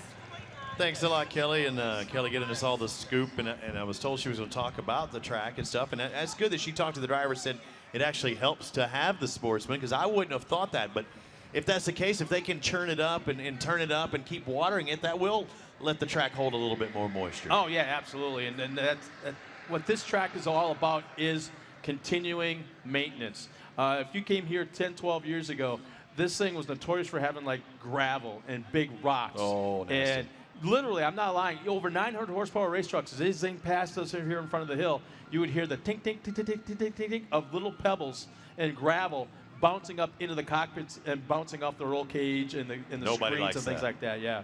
Nobody likes that, but she talked about that. I thought that was a good point. It's a driver's track, I think, for sure. I mean, you can't just hold every inside line and expect to hold position here as well. Well, this is a high-speed track as well as Crandon is, but what this has that Crandon doesn't is a lot of the corners, in fact, most of the corners are all really, really hard to negotiate in the fact that they're not true, if you want to call it oval type of turns. They're more double apex. Yeah, you kind of, yeah, exactly. You go into a soft turn, then all of a sudden it sharpens real tight. Right. Or it's real tight at the beginning and then softens as you come out. So you can't, you almost like have to set up twice in a corner to make the turn, or you know, try to get your car to rotate twice to get through the corner. Crandon, when you get there, you are just absolutely going to die because it's Talladega. It's pedal to the metal through the corners. If you don't lift, if you do lift, you're going to have about 15, 20 guys behind you just pile driving you from the back. Just keep it pinned. And our largest class of the day about to look at that on the video board. Look at how many trucks are lined up. We have 23 on the roster here, from Chris Bowser all the way up to Sean Morris, but 23 drivers on the track at the same time. They've already qualified a little earlier. Yeah, and it's fun. It's amazing. Our fastest qualifier this afternoon is also our points leader. Jarrett Brooks has really been setting the series on fire this season. and looking very, very strong. And he's been doing nothing but racing just about in any, not just in Torc, but in other series as well. So the kid's getting some major valuable seat time. And just to see him after practice last night, happened to be walking past the pits at the right time, and to see his big goofy grin when he crawls out of his truck, and he loves this racetrack. He couldn't emphasize it enough how much he loves Bark River. He goes, I love it here. This is so cool. I love it here. Yeah, it's my first time, and I have to say I enjoy it. The time that I've spent here. And I'm not just saying that because I make a mean Bloody Mary. I'm just talking about the facilities are top-notch. No traffic, you know, coming in. I like that. I dig that. I'm right near a fishing mecca. Awesome. Even the Bassmaster Elite Series, you know, this is known for walleye fishing up there, but the Bassmaster Elite Series is actually out of Escanaba. It's a big, big fishing event. You're talking about largemouth bass. I don't know what kind of birds they are, the correct terminology, but massive amount of birds over in the pastures. Wow, I wouldn't want to be in staging right now because my brand new truck that's got a nice new wrap on it, getting ready for the race, is a swarm of birds. Look at that. Over the top. Seeing if we can get that on the video board, if it's showing it enough. But it looks like at least 500 birds. You know, I got to emphasize, I don't know if we've done it yet, where, go ahead and go to the Torc Series Facebook page and like us, and, take pictures of what's going on, your buddies, your family, whoever it may be. In fact, we lost picture up here, but there they go. Oh, there they go. Yeah. Whoever's in those trucks. The water truck. What's he watering? Jeez. Yeah, the worms are coming out. But, go ahead to our Facebook page and like us right now. Take some pictures of your buddies, your family, your race crew, whatever it is, and throw it up on our page and like it. And, you kept seeing this hashtag. I don't know how that hashtag thing works, and I really don't want to know because it's randomness. You just throw a hashtag in front of whatever word. Hashtag glad to be here. Hashtag is sunny. Hashtag. It's just out there. And if enough people put that hashtag, then it gets into like favorites. It's not a hashtag, it's a pound sign. Oh yeah, that too. Asterisk or whatever, that's the other one. Ampersand? Ampersand, that's what it is. Huh? The hashtag's the same thing as an ampersand, right? What the? What do you guys do? That's the actual name. I went to college for a long time, but I'm not sure if that's the right one. Dude, I got serious backdrop issues going on. All right, let's go down to Kelly Snyder, our partner. What do you got for us, Kelly? Well, guys, let's talk about the guy leading the points battle right now in the Pro Light class, Jarrett Brooks. Guys, Jarrett is only 16 years old, but this kid has sure accomplished a lot in his 16 years. He's a recent X Games competitor, finishing 4th. And guys, he's leading the points against some of the top competitors and some of the top Torc drivers. But he wrote on his Twitter and his Instagram page earlier that with only 7 laps total he's ever done here at Bark River, he qualified with the fastest time. So this kid is definitely the one to be watching in this race. He'll be starting in the 3rd row with that 6 inverted positions. And guys, here they go. Let's see what happens in opening ceremonies and when they drop the green flag. Thanks a lot, Kelly. Jarrett Brooks with a 7-point advantage over Doug Matag in the series points. Kelly Snyder going to be giving us all the scoop. 23 drivers we talked about. Chris Bowser starts in 23rd. Jake Sunderby on the Maxxis Ford, driver number 58 in 22nd spot. Jeff Sleegers on the BF Goodrich Ford in 21st. The Radar Ford of Ian Harris in the 20th spot.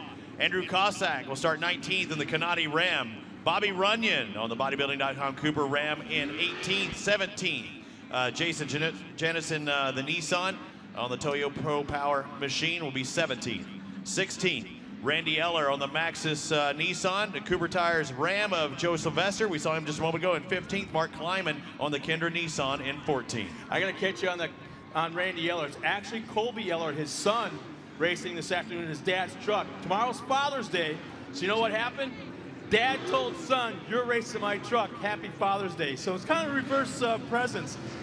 This is the first time Randy gets to watch his son race ever. So that's happy cool. Father's Day to Randy. Hope Colby can pull it off. That's cool. Mark Kleiman will start 14th on the Ponzi Kendra Nissan. The Kendra Ford of Cody Kleiman in 13th on the Ponzi machine. In 12th, Brian Osborne on the Black Rhino Racer X, Cooper Tire Ford. Scott Beauchamp on the BF Goodrich Chevy will start in 11th, driver number 20. In 10th, driver number 21, Cam Reimers on the SSI Decals Tie Lube Radar Ford. And Travis Dinsmore, the Kendra Tired Nissan, will start 9th. In that 8th spot is Jesse Johnson outside in the Husqvarna Chevrolet out of Max Tires out of Charlotte, North Carolina. Luke Johnson alongside of him out of Southern California, the Peak Anti-Freeze Radar Tires. Jared Brooks, our fast qualifier and our points leader. They are driving Synergy Electric Cooper Tires entry. Keegan Kincaid, number 7, Traxxas entry. CJ Greaves will start in row number 2 along with Doug Matag. Brad Lovell, Sean Morris run out the front row. Green is out. Here they come into turn 1. Sean Morris with a jump at the green flag easily has the whole shot through turn 1. And here comes Keegan Kincaid. Keegan on the outside, that makes it the inside on the next turn. But you're right, Sean with a good jump. And this is the first time in a long time they've hit this with speed. Over those doubles, man, they are just pile driving the second set of doubles outside of turn number 3. Keegan trying to take the shortest route. I mean, he was cutting as much corner as he could up into second place. Sean Morris, the leader. Doug Matag, those are 2 of our series rivals going at it in that top 3. Here comes Kincaid, the inside of Morris, trying to make a pass. He's got the advantage right now. Here comes that cemetery turn. Not a true turn like we know it as an oval, but Kincaid completes the pass. Morris in second, Matag third. Through that dogleg section, here they come towards Cooper Tire Hill. Look at Matag back in third. That's the guy who's on the move. Almost lands into the back of Sean Morris, but look at him. Now he's going to dive to the inside, making that right-hand turn. Almost 1 lap complete here, but Sean Morris started, had a good hole shot. He's worked back to second. Doug Matag started in third. He's currently in third, and now somebody knocking on the door. That's the 33 of CJ Greaves. Sean Morris trying to come back on Kincaid for the lead, but our top 5 trucks, every single one of them, jump over 150 feet off the Cooper Tire Hill. Kincaid up front, Morris in second. Here comes CJ Greaves inside. CJ Greaves won the first race of the year back in Prim. It's been a dry spell since then, but now he sits in third spot in good position. And remember, Greaves started, where did he start? He started back in 4th, but he's now up into 3rd. That doesn't sound like much of a move, but look at the speeds they're running and the roost that's being kicked up. This is very, very heavy, sandy, heavy clay mud being kicked up into the face and the chest of these drivers. Been told it's Kyle climbing today instead of Cody, I believe, driving this afternoon. CJ Greaves has the fastest lap of the race so far, 1:28.5. 1:28.5. Greaves has the fastest lap of the race so far. Look at that inside line. He stuck that left front tire up on the berm, trying to cut off a little distance. Kincaid noses hard off the Cooper Tire Hill at over 150 feet. Look at these trucks sail down the hill. Morris has Greaves on the outside of him as long as he holds that inside line, and now he gives it up. Now Greaves takes over second. CJ Greaves has moved into second, Morris into third, and he might lose third if he goes wider than that, and he does. He overtakes. He goes around. all the way around.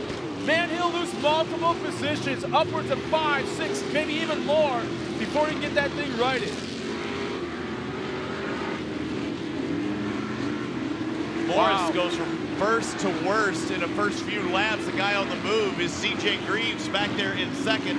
Greaves on that monster Maxxis Toyota. And he's getting a monster amount of roost from Keegan Kincaid out in front of that Traxxas number 7. Look at that monster truck trying to set him up though. There he goes on the inside, makes the pass, going up the hill. What a pass! That is probably the most dangerous part of this race course. It's a blind right-hand turn. You go uphill, the suspension unload, you're in the air, maybe even only for 6 inches, but you're going sideways at speed before you come down. And a lot of times, more often than not, if you're not set up perfectly for that corner, you're going to go up and over, no problem at all. And oftentimes, you see these trucks barrel roll all the way down that hill. Dude, look at CJ Greaves. He's hooked up like a tow truck, but also the driver just behind him, Doug Matag. Matag looking super fast. He's second in points. He's trying to gain some here if he gets by CJ Greaves, but Greaves is hooked up. He was set up on that cemetery turn, and now Matag goes to the inside as he tags Greaves. And it looks like, oh! Traffic jam. All three were parked for a moment. They got into the back of Kincaid that wasn't allowing him to rotate the truck, so he couldn't make the corner. But it all comes out in the wash, still 1, 2, and 3, just like it was, but it enabled the 4th place truck to close in. Jared Brooks, we've got teammates now, Doug Matag and Jared Brooks, right there running 3rd and 4th. And that's the series points leader that Kelly had talked about. So those are 1 and 2 in points that are 4th and 3rd, respectively. Oh, we got one of the trucks. I believe is that the 48? And the leader goes around. Kincaid gets spun around. He's losing position. Picks it back up in 5th. Make it 6th. And we've got Kleiman in one of the water ravines. Kyle. There's a big splash of water when he bounced inside that thing. So just as you saw that, watch on the replay what happens to Doug Matag. Whoa. Oh no, Doug makes the pass. It looks like CJ got into the 7 of Kincaid. Might have slowed up a little bit for that turn, more than CJ was expecting. Well, the thing is, I didn't see any brakes. I did not see any brakes. We'll have to watch for that flag, man. You didn't see any brakes out of who? Out of Greaves. Couldn't he have flipped it? That's the big question. I don't know.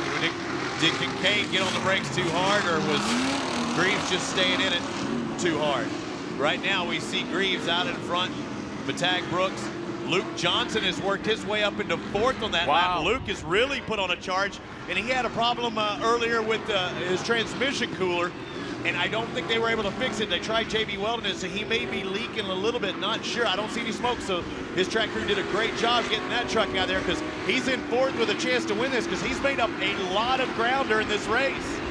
And the thing is, Ricky, his dad is here this weekend, not racing, but spotting for Luke, so that can't hurt one bit at all.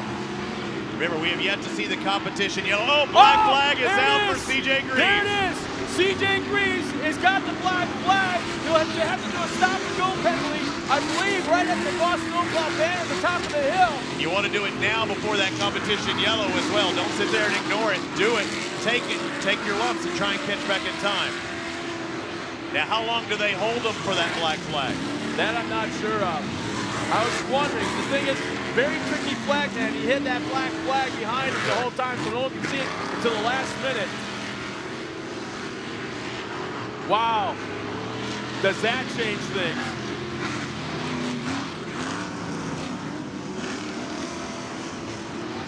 Doug Matag still looks strong, but he has Luke Johnson all up in his business. Luke Johnson, say it 3rd, but with CJ Greaves having to take a penalty, that will actually be 2nd. Luke Johnson trying to move in there as Greaves. Let's see if he takes the black this time around. You're saying he's supposed to take it up there at the top somewhere, right? I believe so, right at the Boston Oval, right in staging area, I believe. Just did, there right? he is, yeah.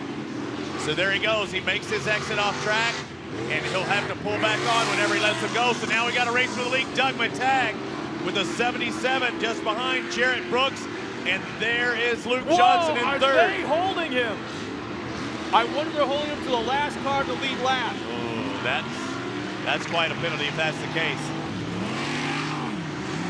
Look at this race for the lead right now, though. Doug Matag, the 77 of Jarrett Brooks. This is 2nd and 3rd as the competition yellow come out.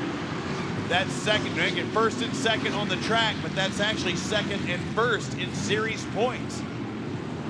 Let's take a break for just a moment here. The throwdown in the UP. We'll get more story on CJ Greaves. We're coming back right after this.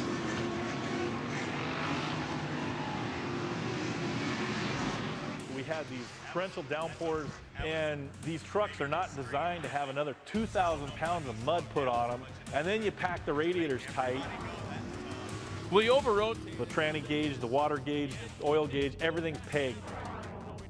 The Amsoil product came through for us and kept the rear end, the transmission, and the engine all running fine. And I tell you what, we were ready to go for the next day and pretty proud of it.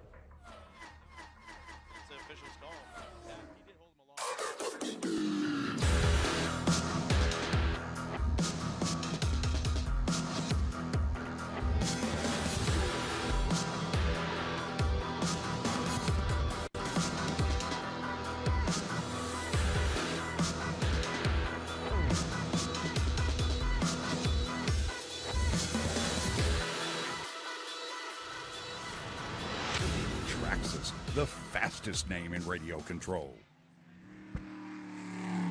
We're back here at Bark River, Michigan under competition yellow. Kelly Snyder's trackside with more information on what took place with CJ Greaves. Kelly?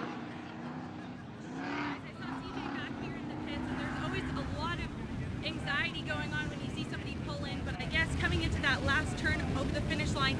CJ spun Keegan Kincaid out, the 2013 Pro Life champion. We had seen CJ and Keegan battling it out for a couple laps. Then all of a sudden, Keegan was in the back. Well, that's what happened. They pulled CJ Greaves in, and guys, CJ Greaves had to serve that black flag and be in the back, trying to work his way up on the second half. Well, that's right. Kelly is talking about the penalty having to be assessed. We don't know how long that penalty was for, but what are we looking at? Let's look at this. 1, 2, 3, 4, 5, 6, 7, 8, 9, 10, 11, 12th place. So he goes from 1st to 12th. So Held him a long time, I know that much. But the thing is, not on a track this size, but like a Red Bull last year, twice he made it from the back to the front, fell back again to the front. So that was in a very tight technical track. Whether he can do it here on a wide open speed track, we'll find out in just a moment. But we're getting ready to go back to green flag racing for the second half of the race. I'm looking at the quickest lap time is actually Keegan Kincaid, a 1:27.14. And we're back underway. We've got Doug Matag, Jarrett Brooks running up front. Luke Johnson, Keegan Kincaid. How about Travis Dinsmore running the top 5? Great run by him, but he's about to get past, possibly the inside. Here comes, how about Jesse Johnson? Couple of Johnsons took it. Oh, there goes Kincaid on the inside of Luke Johnson. Luke going wide. You didn't use the force that time. And Keegan goes to the inside. He looks super fast. He had the fastest lap in that first half of the race. You know he's ticked off a little bit. He's trying to win this thing. Man, I don't know about... As we look at the 43 of Travis Dinsmore, as you mentioned, Worley working his way up through the field. Tell you, the guys have amped it up quite a bit in the second half of the race. They are just absolutely on the throttle. Every single driver out there. CJ Greaves working his way to the field. He just got by. Sweet. Sweet slide job right there, though. Went to the inside, just totally went for the front. I believe that's Brian Osborne he just passed. Maybe. It looks about that. He started in 9th that time around. And keep in mind, he's also got Johnny spotting for him right now, so that's not a bad guy to be helping you get around this racetrack. CJ's in 9th. I just saw that just a second ago. He makes contact. That's what... No, somebody else out in front. There goes Greaves just by right there. Go. Yeah. Oh, man. Travis Dinsmore goes around. Travis Dinsmore and Sean Morris got in the back of Dinsmore, and I believe turned Dinsmore around. So tough break for Dinsmore. We'll see what's going to happen there. These top 4 sure are fast. They're running about the same speed. I keep watching that race for 3rd between Luke Johnson as well as Keegan Kincaid. Kincaid in 3rd right now. Matag, there goes the 77 of Brooks. Man, the 2012 Pro Life champion is having all kinds of problems. Brad Lovell trying to work his way. Oh, and again, Osborne goes all the way around. He'll lose a ton of positions. Luke Johnson, you talk about Ricky being his spotter. I think Ricky's telling him to take a lot of inside lines. I know coming into this first turn, it looks like both Kincaid as well as Johnson trying to hug a very tight inside line. But he's telling him to try and take that shorter distance, find a little traction inside that typical race line. Jarrett Johnson right around 175 feet off the hill, just shy of 200. So Jarrett Johnson is flying right now. Jarrett Brooks. Jarrett Brooks. There's so many Jarretts and so many Johnsons. CJ up into 6th place now. CJ Green started in 12th after this restart. Heck, he's looking for another yellow. Yeah. Maybe he has another one. He might be able to win this thing, but who knows? The pace is going now. He can still possibly do it. Top 4 spread out. Big distance between 4th and 5th place. But it's still Doug Matag made a bobble just there. Jarrett Brooks in 2nd. Keegan Kincaid in 3rd. Luke Johnson in 4th. Wow, and I hate to bring it up, but the youthfulness of the top 5 is astounding out there in that track right now. 5th place is now, as we're looking on the video board now, CJ Greaves, but his differential, I'll try and get you that because it's quite a good one. He's trying to catch up to Luke Johnson, who's in 4th, and it looks like his differential is about 6 seconds behind Luke Johnson. And more contact. Talked about Brad Lovell a moment ago. And he gets tagged by one of the Klymans and the 21 of Cam Reimer. So look at this race for 3rd right now. There's the best race on the track. Looks like Kincaid really closing in on Brooks. These are two championship hopefuls, two championship rivals going at it. And you see Keegan Kincaid in third, sticking a nose win. He's about half a truck length, but he's on the outside. See if he can square it up and go to the inside. I just saw a black flag come out. Okay, yeah, black flag is out for 84.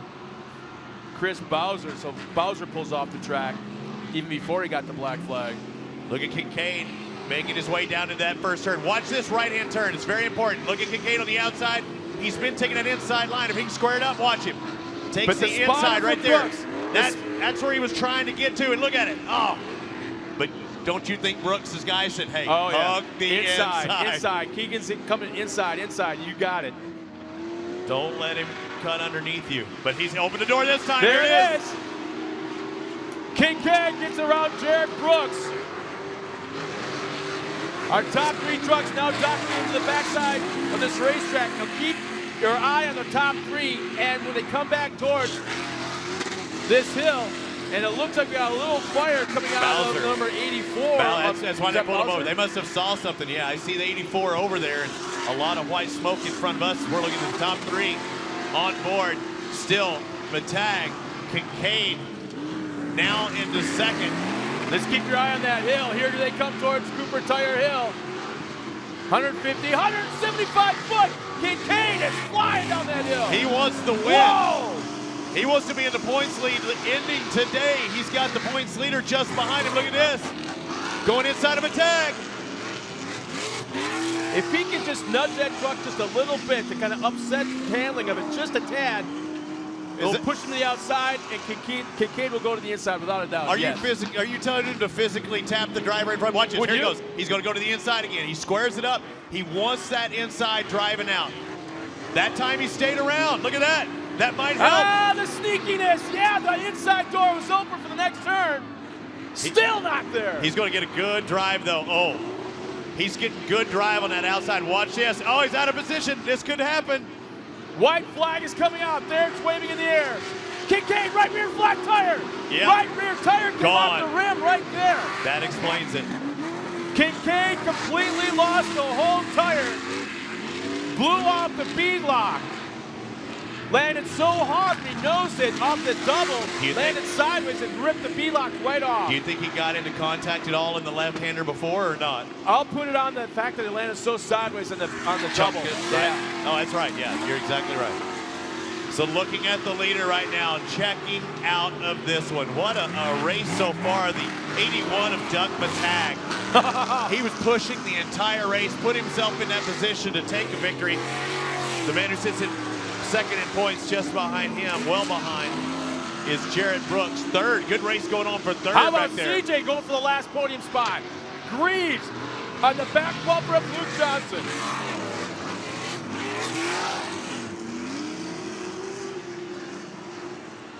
Here comes Greaves inside Johnson. That's for third place. But Matag is going to win this thing. It looks like a good separation. Luke Johnson, he's going to have to hold on. We're seeing on board a couple of turns for our leader.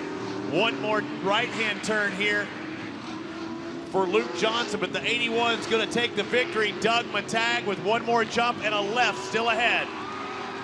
CJ Greaves taking the high line through turn 2. Has it! Greaves makes the pass, makes it so easy.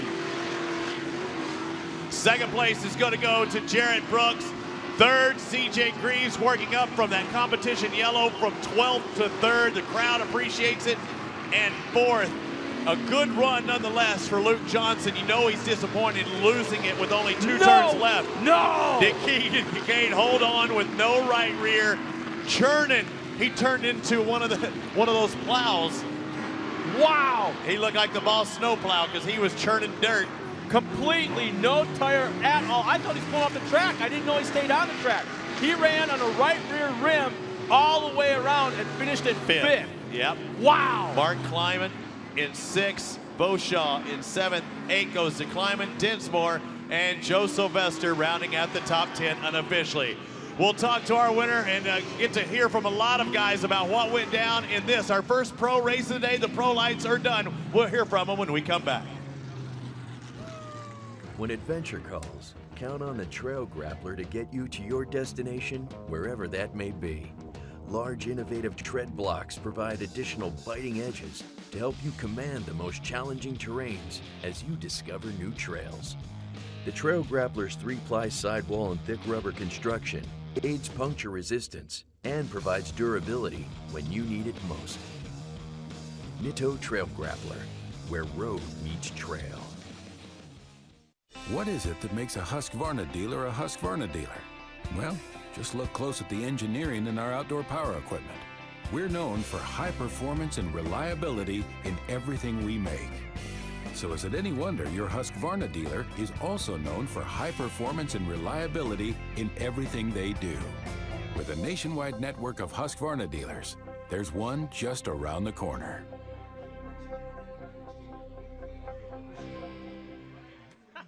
Supporting this weekend's racing event.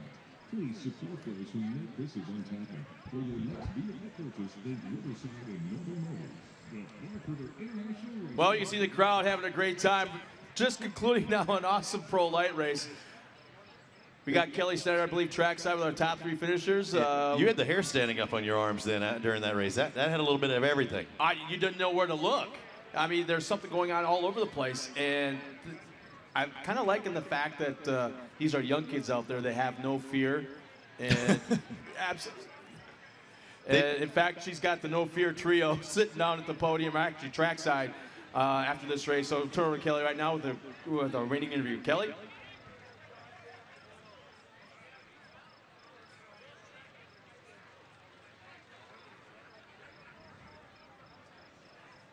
Climb out. Here from Doug McTagg. Give it up, Bark River. Well, Doug, what a hard-fought battle that was for you. Let's talk about, you put that this is your by far favorite Torc track that you come to here at Bark River. It's got to be because of these fans, right? Yeah, for sure. The atmosphere is awesome. All the fans love us out here, and the track is incredible. I mean, you don't see any holes form out there. You can throw it in the same all race, and that's why it makes it my favorite. We'll talk about the battle between you and Jarrett and CJ and Keegan. What was going on out there? Yeah, right off the bat, Keegan and CJ got by me, and they were battling up there, and they actually, I think Keegan got spun out, and then CJ received a black flag for that, so it left me with the lead, and I just had to play the safe game. And my dad kept saying, somebody's on you, you got 2 cars, 1 car, 5 cars, 2 cars, 1 car. So it was hard to just stay focused and not screw up out there. Well, this being a driver's track, I'm sure this is a big accomplishment for you. Yeah, for sure. I can't be here without all my sponsors, Cooper Tires, Amsoil, COD, my mom, my dad, Joe Clark, Jesse, everybody, Chad that helps me out. Thank you, everybody. Well, guys, give it up for Doug McTagg, your pro light champion here today, and we'll catch up with the top 3 in a little bit. Scott? Thanks a lot, Kelly. That guy right there is one of the 3 I've told you about. I should say one of the handful that looks like they should be out in the neighborhood delivering newspapers instead of behind, a 550 horsepower race truck. And he's such a skinny little guy. I had a chance to talk to him a little bit last night. Probably has like a 24-inch waist. And he's always smiling and loves this racetrack. He was so animated about last night about loving this racetrack. Well, I think he's also loving the fact that he's going to move up in points because he was second behind Jarrett when Jarrett finishes behind. Of course, you're going to make up a little ground. Won't take the points lead, I believe, today, but there's always tomorrow because we're going to get to see these guys one more time in the 6th stop of Torc the Off-Road Championship. But he did what he had to do, and he looked like he was in contention. Whether CJ was there or not, he always had his nose in that race. Never gave up an inch to anybody on that racetrack. And for some of the fans who are going to be walking around the pit area, they're located on the very first pit road closest to the county highway inside the pits, but they're the very first pit road. Go on down there and welcome them to Bark River the way the fans here know how to do it. And I'm sure they'd be more than happy to take pictures and sign autographs, as well as everybody else in that pit area. And they're more than happy to sign autographs. All these guys are, but we're not going to be signing autographs up on the victory podium, and we'll hear from those guys on the podium. All 3 of our top finishers in the Pro Light right after this.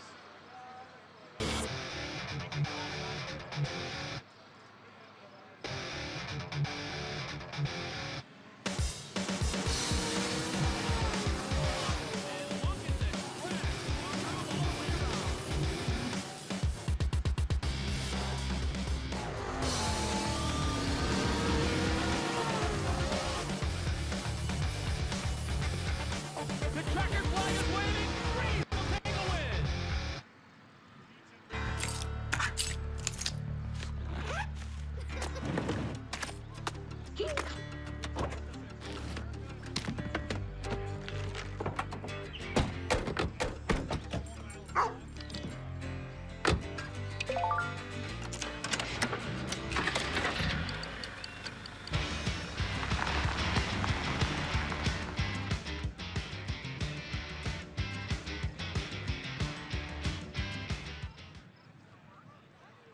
Hey, we're back here at Bark River, Michigan. Once again, we've got Kelly Snyder trackside, actually at the podium with our second and third place finish in Pro Light. Once again, let's throw over to Kelly Snyder down at the podium. Well, guys, what a great and exciting race that was. Let's step by here real quick and talk to CJ. CJ, we saw you battling with Keegan Kincaid during that first half of the race, an aggressive battle. Ended with a black flag going into that second half, but you made it from 12th to 3rd right there on that last lap, finishing off on the podium. So talk a little bit about what happened out there.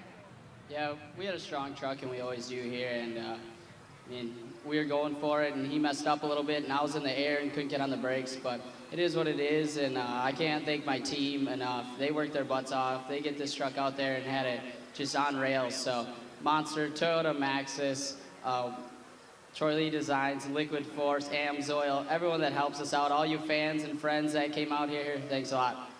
And quickly, I don't know if everyone knows, but CJ will be running a Pro 2 as well today. So knowing how this track is shaping up, does that help you going into the Pro 2s? Definitely. I mean, it's way different than it was in qualifying, and there's some really good lines out there, if you can find them, that are really going to help out. So we're just going to keep our head up and move forward. Well, give it up, guys. Third place finisher, CJ Greaves. And we'll move on over to second place, the guy who had the fastest qualifying time with only 7 laps total on this track before qualifying. So, Jared, talk us through all that chaos that happened out there. Well, it's pretty gnarly. You know, this is my first time here, so I didn't really know what to expect and how the track was going to be. And I started pretty deep in the field, so I just wanted to try to stay focused and not try to just wreck my truck. So, and I saw all them battling up front, so I just started picking off one at a time, and then I just saw a couple of them wreck. So it got me in a podium this time, just pretty pumped, you know, just coming out here first time. And me and Doug top 2, so that's pretty cool. And thanks to everyone else out, Cooper Tire, Maxima, Fox Shocks, Replay, Rigid Industries, and my whole team, you know, they're giving me an awesome truck every time I go on the track, so it's pretty pumped. And I think it's fair to say this may be your new favorite track? Yeah, I think this is for sure one of my favorite tracks now. Well, give it up, guys. Congratulations to the 16-year-old Jared Brooks. And we'll talk quickly one more time to the guy on top of the box. Just talk about what a great experience it was out there, and tell us about what your favorite part on this track is. I would say the corners are for sure the most fun. Everything's real smooth and flowing. So you can be pitched one way and just throw it the other, and it's just a blast for sure. They got a big ski jump out there. You just launch it as far as you want, and that's pretty fun. So I'm so pumped to be up on top again, my second race, winning. And then Jared Brooks up here again, us top 2, Team COD on top. And then I want to dedicate this race to my cousin, Travis Pym. His wedding was this weekend, and I was supposed to be his best man, and he let me come out here and race. So I just want to congrats to them, him and Kira. So thanks. Well, guys, I think he pulled off a win for you, so congratulations to the newlyweds. And give it up for our Pro Light podium, CJ Greaves, who went off to get in his Pro 2, Jared Brooks and Doug Matag.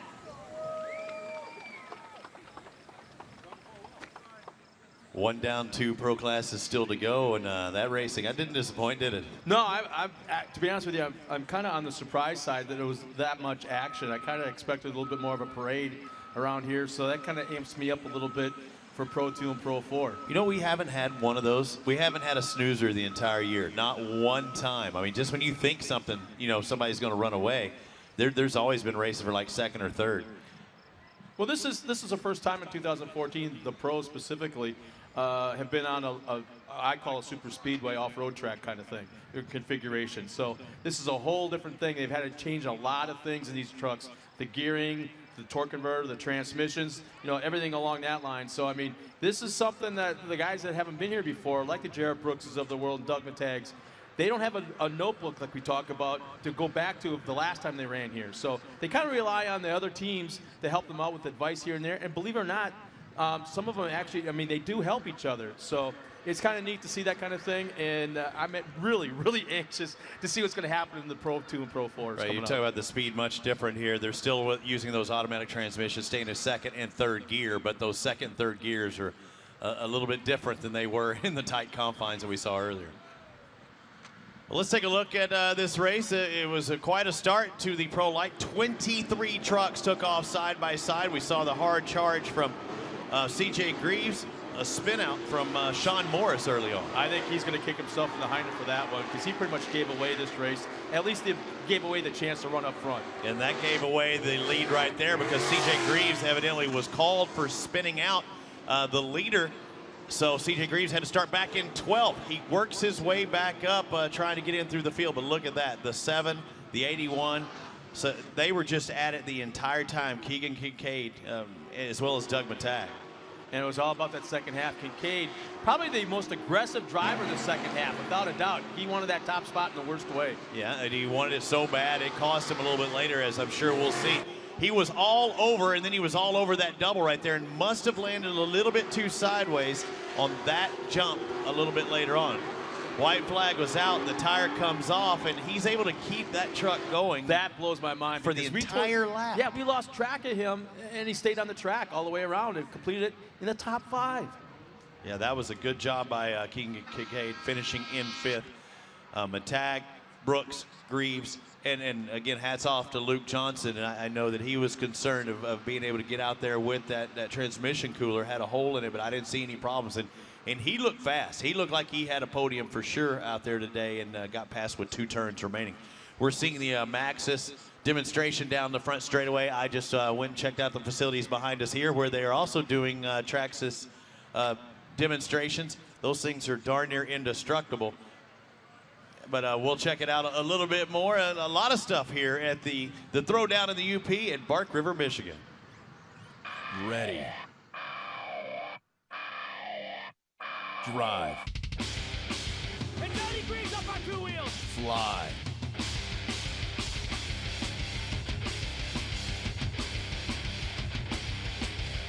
Dominate.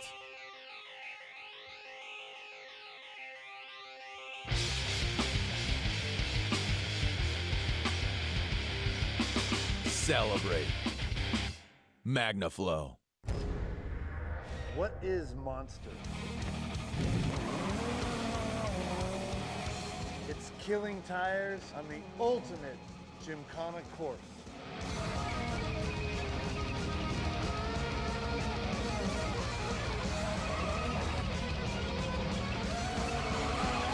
Time can block, and I am Monster.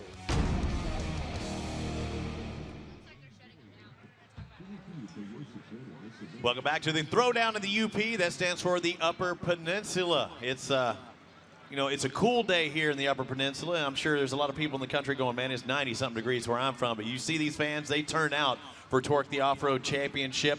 We've just completed our first race of 3 in the pro divisions. We've had several sportsman division classes here today, and right now a little bit of an intermission as they prepare the track. Taylor Snyder, who will be with us on the internet show tomorrow. Good to have you up here in the booth. And these are your people, the RC World. The Traxxas, one of our sponsors, but I don't know how those cars and trucks keep going after those hard hits. You know, that's one of the things I hear most from our fans out here is, how do these things keep going and going after y'all crash them like that? And that's Traxxas. We're durable, ready to run out of the box, and you can bash these things till the end of tomorrow, and they'll keep going and going. Until you break one, and then, you know, just a minimal cost, because Scott was telling me earlier that, you know, these guys have little parts kits, and it's literally just a few bucks for the replacement parts. You put them back, and they're good to go. That's right. It'll be about $2 to $10 between to get a replacement part. Just put it on like you would fix your real car, and these things are ready to go again. You'll never need to throw them away. And you started out as a racer, and now you do, you know, hosting ability. Oh, man, when you hit the ramp and you miss the whole ramp, that's not necessarily a good time. But I think it's also good for the kids because they learn mechanics. They understand what suspension, wheels, spindles, whatever it may be. I think it teaches your young buck how to steer and drive and understand that and use the brakes sometimes, but also how to work on them. That's one of the things I love about working for Traxxas is that it's such a great hobby for children to get into. Not only do they have to get outside instead of playing video games, they have to be out in nature, running after them in case they flip over.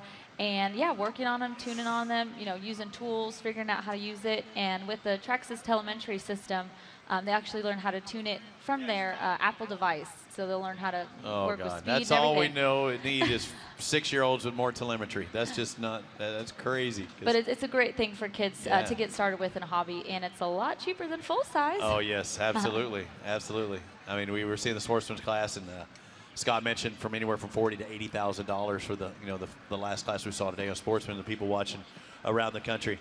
Now you get to travel all over the country, not only here at this event, but quite the turnout. I mean, do people just seem like they're amazed at every stop you go to, going like, oh my gosh, I never knew they were that fast, or they could do all that stuff? Yeah, we definitely have those questions. How fast do they go? How much are they? Which they're pretty, they're very fairly priced, but people are definitely amazed. I'm excited to work for a company where we sell fun, essentially.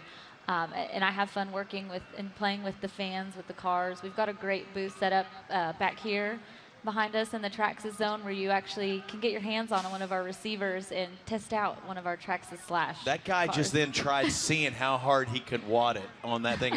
He only caught 2 wheels or maybe even 1 on that ramp and just saw, I mean, he was seeing how hard he could throw it away. Oh yeah, we try to break them. Double backflip. Then we take them back to the shop and fix them and bring them out again. Break them again, fix them again. All right, now tell me the world of RC racing. RC racing's awesome. I never knew what a big hobby it was until I actually was able to get fully into it. And actually, there's a full-size RC track here at Bark River Raceway. Permanent one. A permanent one. Yeah, it's awesome. So a lot of their fans, I saw you guys today bringing out your Traxxas Slash. We're having a pro race tonight at 8 o'clock where the fans can bring their cars out and actually race. So it's really awesome. And tomorrow, some of the Traxxas drivers, Mike Jenkins, Mark Jenkins, Keegan, and Jeff Kincaid, will actually get to race some lucky fans on the pro RC track with the Traxxas Slash. So the RC racing world is just like this full-size racing. It's really an awesome hobby to be a part of.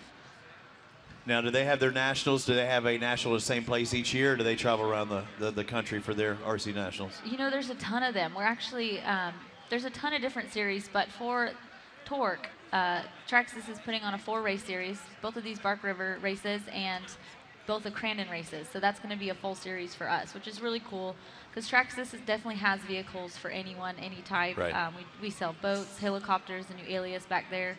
So we're not just for competitive hobby class racing. We've got something for everyone, but it's nice to be a part of this. Last question before you've got to go, and you get to work with us tomorrow. What's the fastest Traxxas out-of-the-box vehicle?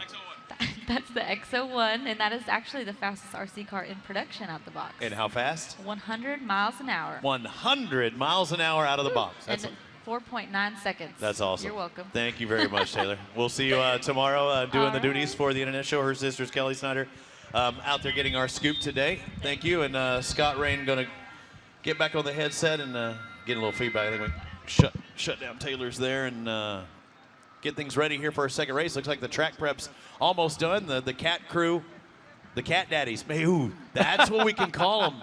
The track crew are now called the cat daddies. And then we can play that video of Kate Upton every time. That will be awesome. You don't do a lot in Texas, do you? Yeah, no.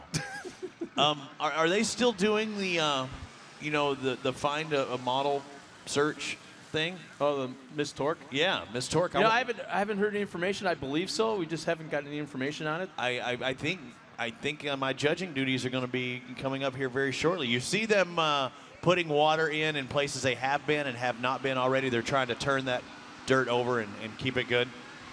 Hey.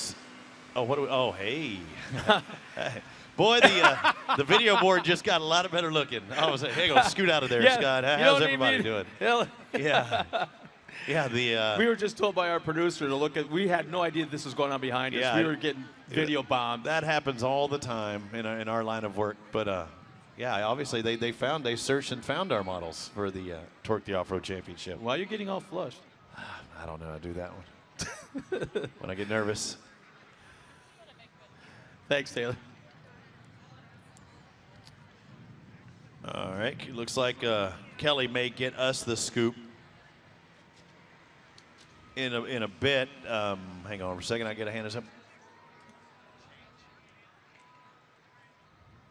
It looks like we got a new lineup, so we may just go through the entry list and not necessarily do a lineup. Got a new lineup for this. Thank you very much, sir. So the Pro 2-wheel drive will be followed by the Pro 4-wheel drive here shortly. This is what after today, we'll be right around that 1/3 mark, right, for the season. Pretty much we have 14 rounds, so we've already had 4. So today will be about 1/3 through the season. And when we look at the Pro 2s, one name has really stood out, CJ Greaves, but Chad Horde won the very first race this year in the Pro 2. I mean, they put it on his card out there. When you win and you get that big Torc trophy, put it on your hero card. Get it signed. He was proud, and I think he's going to have a few fans rooting for him today. Oh, yeah, without a doubt. I mean, this whole area just rallies around every single one of the drivers that's a local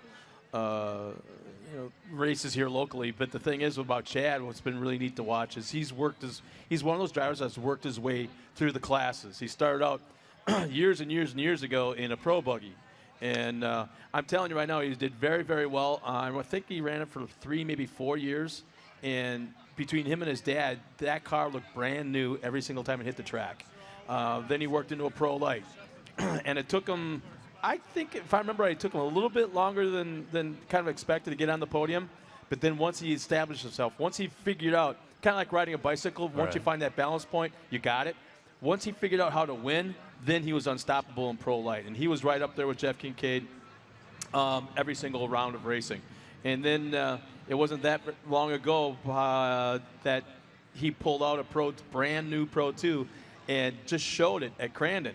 And it's underneath his awning next to his pro light, but he spent the whole weekend just walking around that Pro 2 with a smile on his face, just shaking his head. He couldn't believe he had a Pro 2 now. That's awesome. And it didn't take long for him, much quicker in the Pro 2 to get to the top spot than it did in the pro light. And I'm telling you right now, you being here for the first time, you're not going to believe this hill when it comes alive the way it does when Chad Horde hits that racetrack. And when he's out there in the middle of that action, this place will come alive. What is it? Felch, Michigan is his hometown. Maxis, Boss Snowplow, our sponsor. I think the Boss Snowplow is located in Iron Mountain, Michigan. Right down the road. And he's from Felch, which is even closer. I want to say as the crow flies, probably 300 yards. Yeah. No, it's probably about 7-8 miles away, I think, something like that. He has a 10-point lead over CJ Greaves. Yeah, a little further. 20 miles? Yeah. Oh, it's a long ways. It's 20. That's around the corner when you're talking about over here. Well, I mean, they ride their UTVs and ATVs back and forth from Felch to go grocery shopping here in Bark River, right? Yeah, that's wrong. They're not supposed to. We'll put that in. And for all the police out here, we are not encouraging that. But, yeah, Chad. No, they cut through the woods. They don't ride on the. Yeah, okay, whatever. They shortcut. Chad Horde has a 10-point advantage over CJ Greaves, who he broke. Oh, we should emphasize the fact he's our current points leader. Yeah, he's our points leader, but CJ broke that spindle at the first stop in Primm, Nevada. Has been playing catch up ever since. Chad's been, pretty consistent. But as far as victories, CJ Greaves out of the 4 races has 3 wins. That will be very interesting to watch because if you noticed that on the podium for the Pro Light interview, CJ was not happy. At what?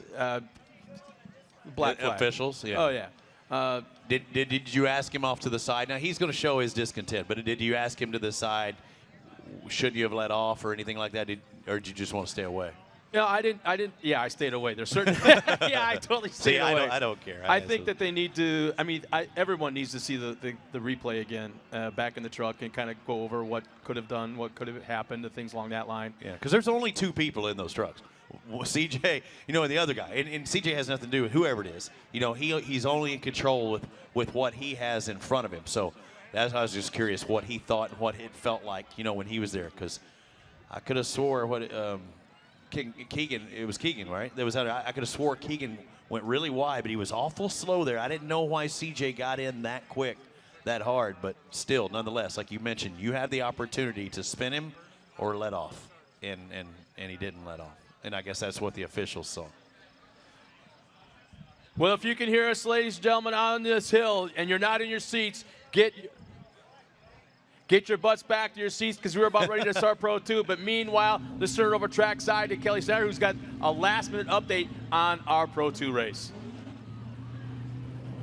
Well, guys, the man currently leading the points in Pro 2 is none other than the hometown hero here in Bark River, Chad Horde. His shopping house is about 45 minutes from here, and his crew thinks he's been racing here for probably almost 18 years here on this track. He's had countless podiums and wins here, so if there's anybody that knows the ins and outs of Bark River and this track, it's going to be Chad Horde. But guys, he set the quickest qualifying time here, but he'll be starting in the 6th position, right next to the guy who just got 3rd in the Pro Lights, CJ Greaves. So let's see what happens. We have Ari Lyondike Jr. and Nick Tyree up there on the front row. So guys, let's see what happens when the green flag drops.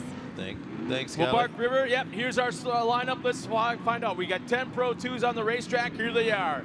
He's out on the racetrack once again, was out there in stock before. He's from Monona, Iowa, driving the Maxxis Champions Trail Ready beadlocks.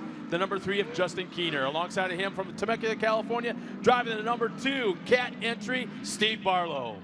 Jeff Kincaid's in the 4 out of Wisconsin on the Cooper Tires Traxxas Ford. He's in number 4 starting in 8th and 7th. Andy Zipperer out of Rubicon, Wisconsin. He was 4th and 6th back in Charlotte. And starting in that 6th spot, just outside the inversion, from Phelps, Michigan, driving the Maxxis Tire Boss Snowplow Amsoil Ford, the number 9 of Chad Horde. Alongside of him from Green Bay, Wisconsin, driving the Monster Energy Toyota on Maxxis Tires number 33 of CJ Greaves. Oh, right there is Ari Lyondike Jr. not paying attention and not racing here as well. He was going to start on the front row, but not if he turns right when everybody else turns left. Mike Jenkins, driving number 47 in that Cooper Traxxas Amsoil Ram. Out of Plano, Texas, number 47, starting in 4th. In 3rd, Jared Johnson at El Cajon, California, on the Husqvarna Chevrolet Maxxis tire machine. He will be starting in 3rd.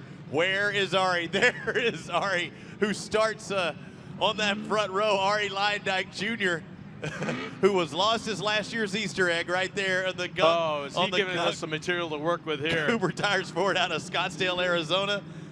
Well, it looks like Ari Lyondike does take the front row right alongside Steve Barlow. But in the meantime, it looks like Nick Tyree chooses to start in the back. So Nick Tyree's scheduled to start in the front row, chooses to go to the back. Out of San Diego, California, driving for Tyree Motorsports and Maxxis Tire in the white number 91. Well, Bark River, it's Pro 2 at the line. Grab your seats and hang on, because we're going green. Ari Lyondike Jr. with the whole shot on the inside. Dude, he did not back down an inch. Look at him take this inside line. He gives up a little, but nobody tags him from behind. 2nd place, you see the number 2 of Steve Barlow, the Cat colors in 2nd. How about Mike Jenkins going to the inside of Kincaid, trying to move up 1 spot, right in 4th, and here comes Chad Horde on the outside. Horde currently in 5th, was working on Mike Jenkins, and they're 3 wide through turn 3. And now Horde has CJ Greaves just behind him. Horde loses a little bit right there. CJ gets the drive on the inside, and it looks like all over. It looked like Mike Jenkins, I do believe Horde was trying to get a nose up inside of him. So Kincaid took the lead. Barlow 2nd, Ari Lyondike 3rd, Jenkins 4th, and it looks like Chad Horde running in the top 5. But right now, it's how about Kincaid? Is he pulling away? Jeff Kincaid out in front. About a 1.5, 2-second lead over the number 2 of Steve Barlow with the Cat colors. Ari Lyondike Jr. was out in front. He's dropped back to 3rd. You got to see this. These guys come off that Cooper Tire hill. So that race for 5th, CJ Greaves. I thought he was in there earlier. Oh, who's that spinning around? And Mike Jenkins goes around. Gets away from it cleanly, gets back on the track, but he'll be dead last in the field. Actually, he'll pull out right alongside Justin Keener. So who's that? Is that Horde that's all over Lyondike now? Looks like Chad Horde in 4th. Look at this. He's going to dive to the inside. Chad Horde trying to make a pass. Lyondike on the outside slams the door shut on Chad Horde coming out of turn 1. That's exactly what he should have done. And Horde comes back at him, goes to the inside, takes over 3rd place. Now this is Ari Lyondike's first time ever here at Bark River. He's never seen this track before. So Chad Horde knows this like the back of his hand. He knows exactly where to go inside, set the guys up for the inside. And here he comes now, Barlow. Jeff Kincaid, look at that, just railing coming up that hump over that hill. Now look at Horde going to the inside. He's going inside of Barlow. Look at the pass. He takes over 2nd. Now Barlow, if you notice, kind of went to the right just a little bit to give Horde a little bit of room, and that was all sportsmanship right there. He didn't give him the spot, but he gave him room. Well, look at CJ Greaves just behind. He might give him a chance as well. If he tries taking an alternate route to get by Horde, CJ is going to get by him. Barlow back in 3rd. as one truck, Mike Jenkins, having problems in the hot pit. They're looking under that front left side on his. CJ Greaves trying to get it underneath Barlow. The leader, Jeff Kincaid, has checked out, but we'll see if Chad Gordon can reel him in. CJ Greaves just passed Barlow on the outside, that long left-hand sweeper. And that is a spot you never see happen, because usually, more times than not, if they go to the outside of that corner, they drift way out to that fence line. Look at Chad. He's trying to square it up outside going in, and CJ had a lot of room to work with. Chad was trying to find something. I think he found nothing that time, because if he does it again, CJ's going to make the pass. Meanwhile, Kincaid really on that throttle, up across that Boss Snowplow finish line. Not as big of a lead as he had about a lap and a half ago, as that thing is shrinking. Down to a 2.4-second differential between Jeff Kincaid and Chad Horde. It looks like another half a second behind is CJ Greaves.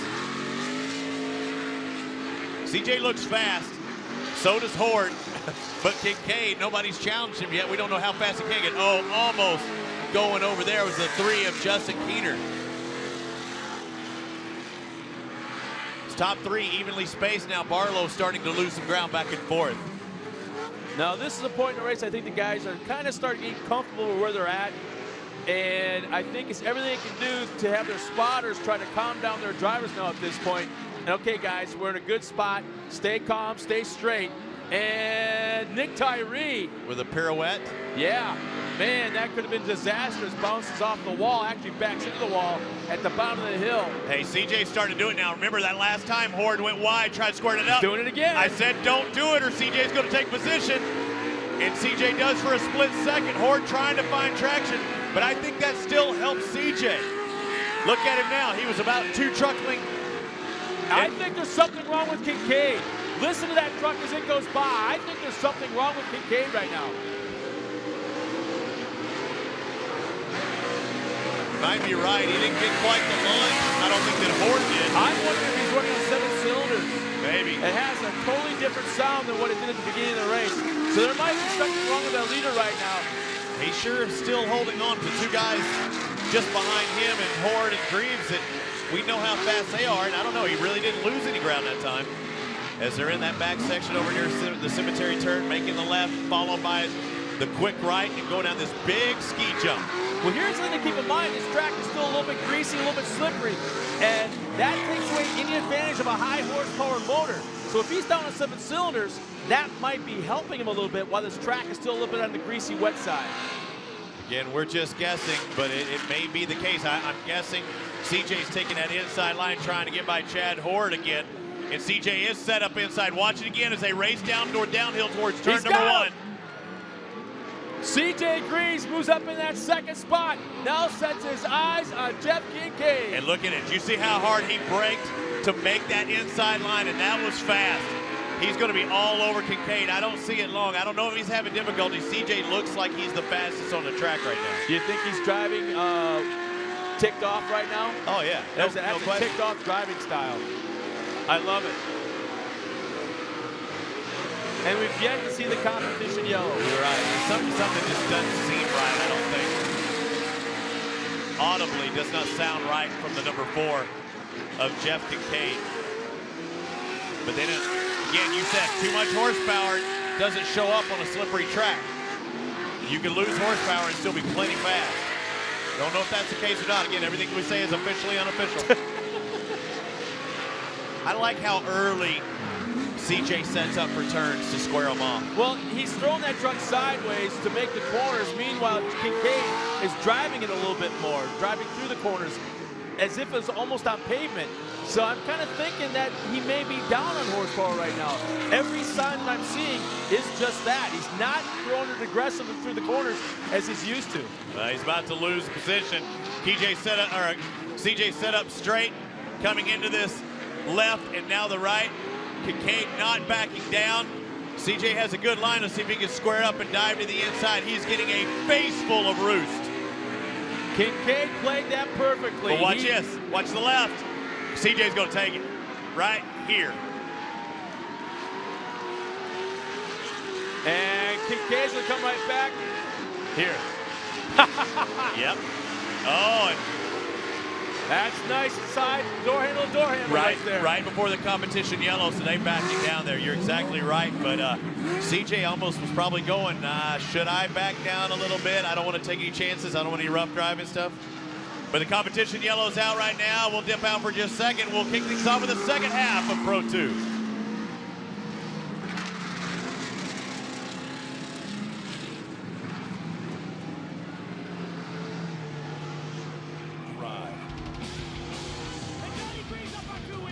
Fly.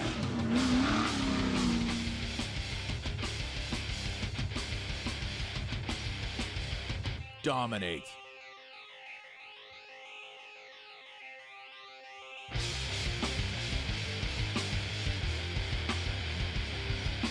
Celebrate. Magnaflow. What is Monster?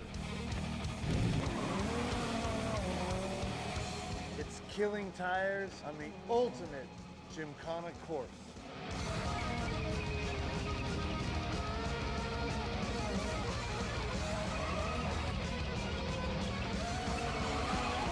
I'm Ken Block,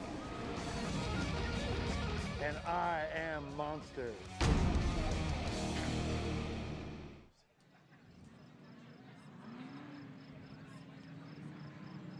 Well, there's single file getting ready to go for the second half of Pro 2. Before we get to that, let's go down to Kelly Snyder, who has an update on Mike Jenkins. Well, guys, there's a lot of action out there on the track, but there was just as much action back here in the hot pits with Mike Jenkins, the number 47's crew. He pulled in with a broken tie rod. The bolt had popped off, so not only did they have to put a new bolt in, they also had to finagle the metal because it was so bent up. It looked like they thought maybe he may have hit the wall, had lost some steering control, so it was pretty bent up under there. So they had to kind of rig it so that it would be able to hold, put a bolt in, and they're all crossing their fingers hoping that it'll hold for the second half of this race, guys. Well, he'll get some practice time, basically, is what we're saying. You were looking at something. What were you looking at? Oh, I was looking for where he was on the track, that's all. Oh, yeah. And but, I mean, he's got to be several laps down. Yeah, he's out of it as far as that, but it may be testing for tomorrow, though. Oh, he's going to be in Pro 4 in just a moment, so he's yeah, out true, there today. like on a very high-speed reconnaissance. But they'll probably regroom the track, but, I mean, he can at least see what it's doing where. Yeah. As the pace truck is pulled off, here we go. Jeff Kincaid, CJ Greaves, Chad Hort, Steve Barlow, top 4. Jared Johnson in 5th. Coming into turn 1, nice run for Kincaid. Equal start for our top 3 cars. Here they come into turn 1. Hort sticking a nose in. CJ Greaves in second. He's all over. He's done now. If he gets out in front, he's gonna check out. I have a feeling, but he's got to get there first. Here's where he had problems earlier with the officials. Yeah, Kincaid keeps getting a kick up off that double jump, which gets that back of the truck up. He doesn't have to run off that jump. Look at the 2 different lines that make that right-hander. That gives CJ a lot of drive coming down that straightaway. Look at how much speed he has coming into that turn. Pulled away from Chad Hort a little bit, but not really gaining on Kincaid all that much. I don't know. He's all over him right here. Watch when they hit this double. They're going to be about less than a half a second or a quarter second between. I like see how he cuts that inside line and does the square up. It really gives him a good drive heading to that ski jump. Both drivers over 150 feet coming down that Cooper Tire Hill. But you notice how each time CJ will go more straight line, where you've seen that Scandinavian flick out of Kincaid. And Kincaid rotates it around, trying to hold that inside line, and does so. Yeah, and this is where it's going to get real tricky for Kincaid.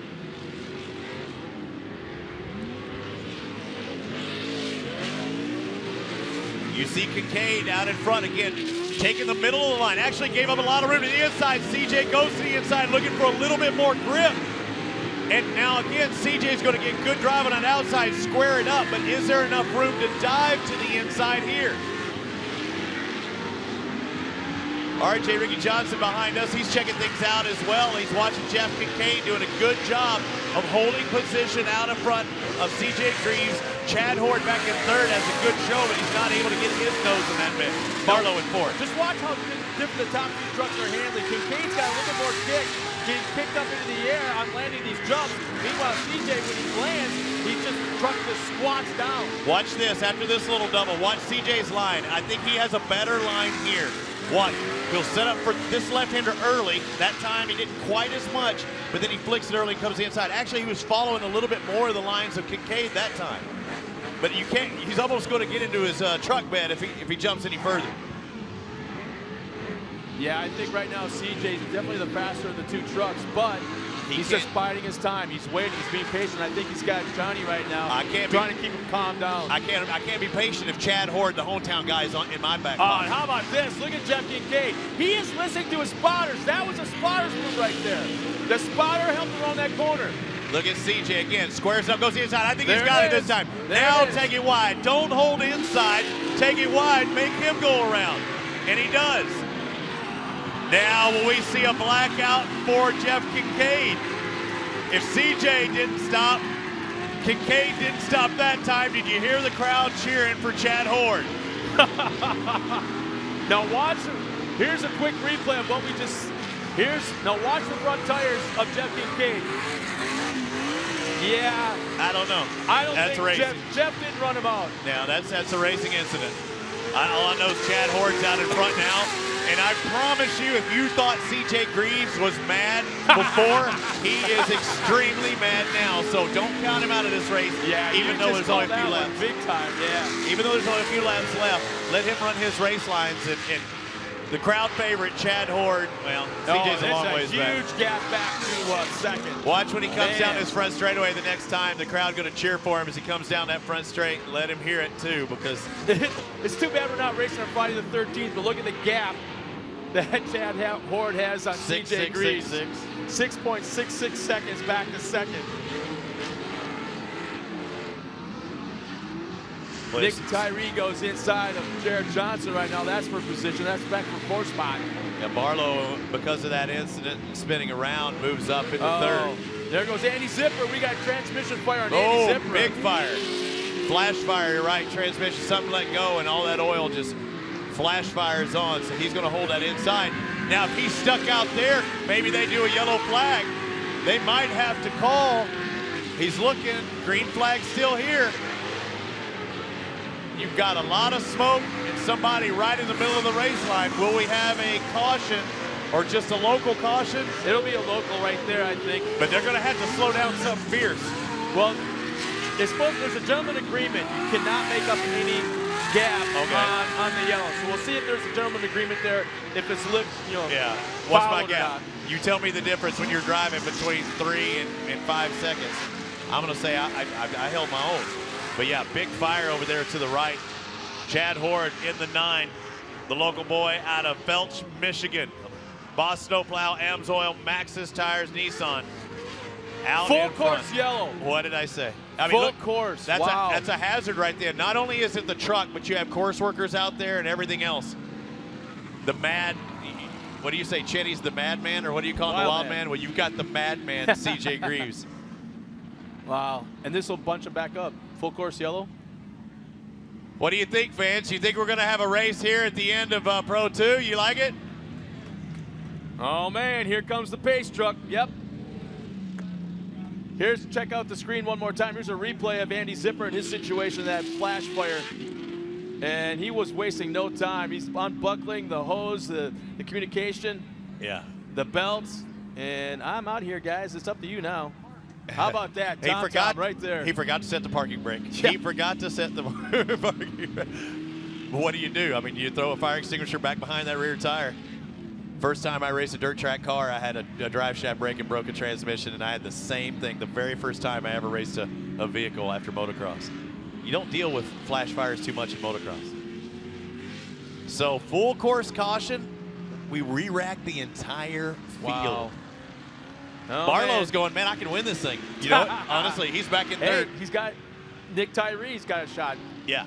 But Barlow's thinking, I didn't have a chance to win just a moment ago, but I do now because these two guys may take each other out in front. Look at the different lines that are taking, even on the parade lap, if you want to call it this, on reconnaissance. We got CJ Greaves back out in the marble, so to speak, looking at the track right now.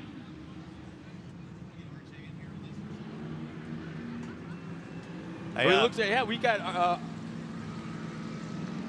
Hop in between me, Ricky, and you stand in there, and we'll scoot over a little bit. Ricky Johnson knows a thing or two about Torc the Off-Road Championship. championing the Pro 4s. I think we're going to have an angry pair up there in front, or one guy's going to be angry of the two up front. Well, yeah, you know, CJ's been pretty tough all day, and he got a rough call in the Pro Light. Got sent to the back, worked his way back up, made it to the podium, and now he had a little scuffle here with Jeff Kincaid. It's a racing deal, you know. CJ chopped to the inside, Jeff squared him up, had a good run at it, and they're both tugging for the next spot.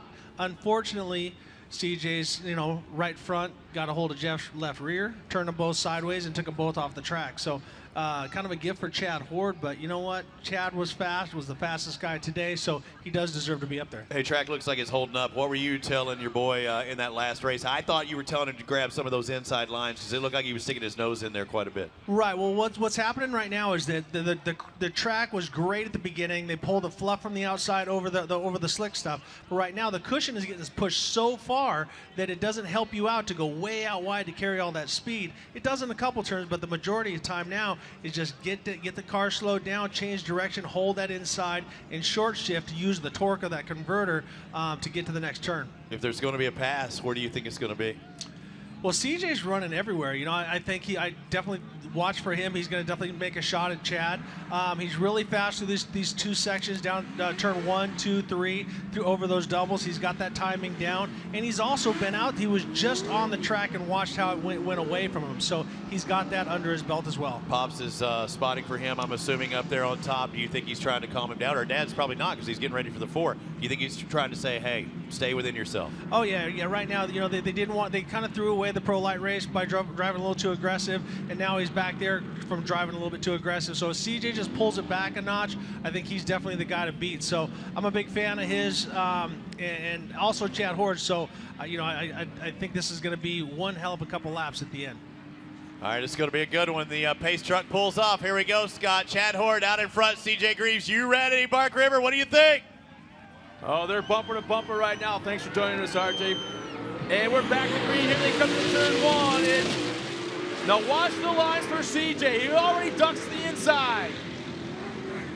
Not much there, though, that time. Again, being in second, he can do the opposite and try and set up a little wider, like right here, and get a good drive to this double. If he can double up on the inside, then he can hold him wide for the last turn. It all's going to come down to these trucks and how they handle coming off the jumps. I'm watching Chad Horde's truck. It's landing very nice, not getting kicked up at all. If they come off these jumps and the back end gets kicked up a little bit up in the air, that's what the problem's going to be. Chad Horde actually how about that? separating himself a little bit from CJ Greaves.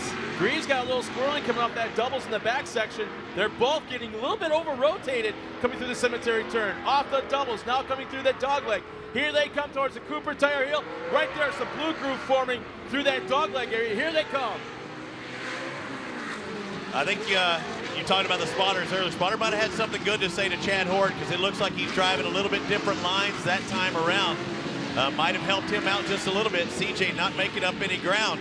The question is, when will the white flag come out? There's the door. The door was open just for a moment in that left-hand uphill. CJ was not close to take advantage. If we can watch that just one more time, if that happens again and he's closer, it will happen right there. Looks like the white flag's in our flagger's hands. Will we get the white flag this time around? That looks to be the case. So you want to make that pass right now. Don't wait till the last turn, but look at Horde trying to pull away. Chad Horde and a little bit of a kick off that double. Greaves landed nicely. There's the white flag. One more lap, Bark River, one more lap. Starting to get a whoop section coming up that hill too, making that right-hand turn. Horde got a good drive, crossing up a little bit right there, but sets himself up for the turn. If the pass is going to be made, it's going to happen right here in front of us, right on this side of the racetrack. I don't know. Right now, Horde looks strong. CJ setting up again, setting up on those insides. He's going to get another good drive here. He's only about a truck and a half length, maybe 2 truck lengths behind, getting a face full of dirt up the ski jump.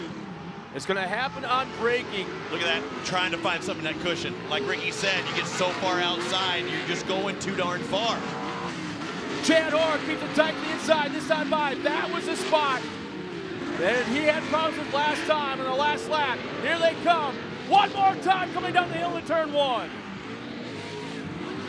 Chad Horn appears to have pulled away a little bit from CJ on this last lap. Both drivers just drove sideways to turn 1. Trying to hold that inside line. CJ's going to get a good drive, but will he have enough time? Only 2 turns remaining. Nice over the double jumps. Both drivers can conquer it. Another set of doubles.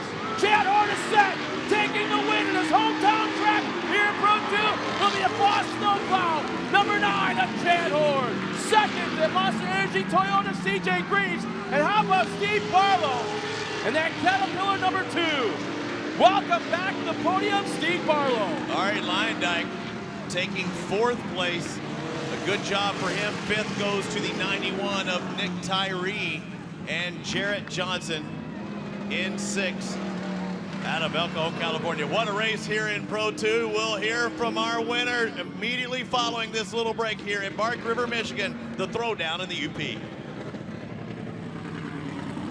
If Blue Def diesel exhaust fluid stands for one thing, it's purity. In fact, the folks that make it are sort of obsessed with it. That's why Blue Def is the #1 brand of DEF in the whole country. Guys, do we have to do this right now? Yep. Manufactured here in the USA, Blue Def is available at over 25,000 retail locations. Blue Def, certified pure for your clean diesel SCR truck or car. Guys, I look like a lunch lady. Yep. So go get yourself some Blue Def at these great retailers. Husqvarna's latest innovation is based on a simple fact. The Earth is not flat. Its hills, valleys, and uneven terrain inspired Husqvarna to create a line of all-wheel drive mowers that help make easy work of any mowing challenge. The Earth isn't flat, but with a Husqvarna all-wheel drive mower, it sure could feel that way. Find the all-wheel drive mower at your local Husqvarna dealer and Lowe's.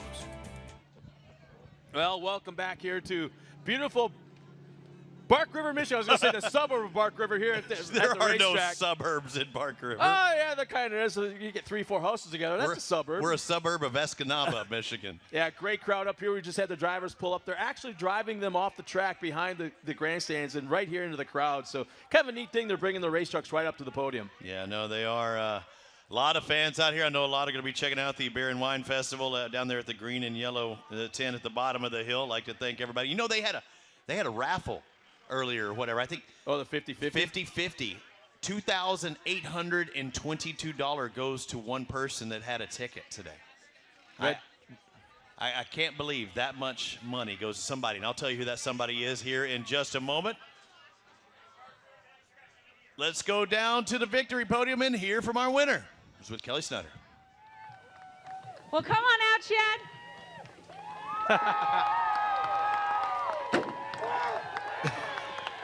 Well, this is definitely your hometown, and these fans and this crowd has been screaming for you the entire time.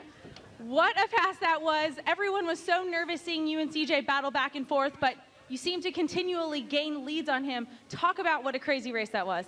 It was a crazy race. You know, the first half there, I had a helmet skirt on, and with the pumper, my shield started fogging up, and I couldn't really race with him and Jeff. And then on the caution, I was trying to rip my skirt off. That sounds funny, doesn't it? My helmet skirt. And anyway, I got my shield clear, and I was able to just go start battling. And then once that caution come up, I knew CJ and I were going to have it out. But he's a clean racer, and just to be here for Boss Snowplow, Amsoil, and Maxxis Tires and my crew and family, I just got to thank everybody, and these fans at Bark River are the best. Well, what a great way to start your Father's Day weekend. I'm sure a lot of dads out here were yelling for you as their fan favorite. Yeah, I appreciate the support we get here, and just this Bark River crew does a great job. My daughter's going to be racing a little bit later today in the little cart, so I'm excited for that too. Well, give some your fans at home some love there to the camera. Guys, give it up for your first place finisher in the Pro 2 class, Chad Horn. Well, he gave us a little bit of material to work with come the awards banquet later after this year. We've got the Wild Man. We've got the carpet. I'm sorry. Squirrel, you call him. Yeah, the squirrel. Larry Beckham's the squirrel. And the bootlegger. And now we've got the man who had to take his skirt off to win here in Bark River. We got the guy that ripped the skirt off. So yeah. Well, we still have plenty more. They are doing the track prep. Pro Light or complete. Pro 2, they're complete. But we have the bad boys, the Pro 4, and we'll hear from the rest of the podium, of course, when we come back here to Bark River, Michigan for the throwdown of the UP. Glad you can be a part of it. Fire and EMS professionals often use gas-powered tools and depend on this equipment to start when needed. That's why they use VP small engine fuel, formulated with no ethanol to prevent fuel system damage and ensure easier starts. It's designed for both 2- and 4-cycle engines. Try VP small engine fuels for your gas-powered tools so they'll start when you need them. Order online at homedepot.com or visit your local dealer.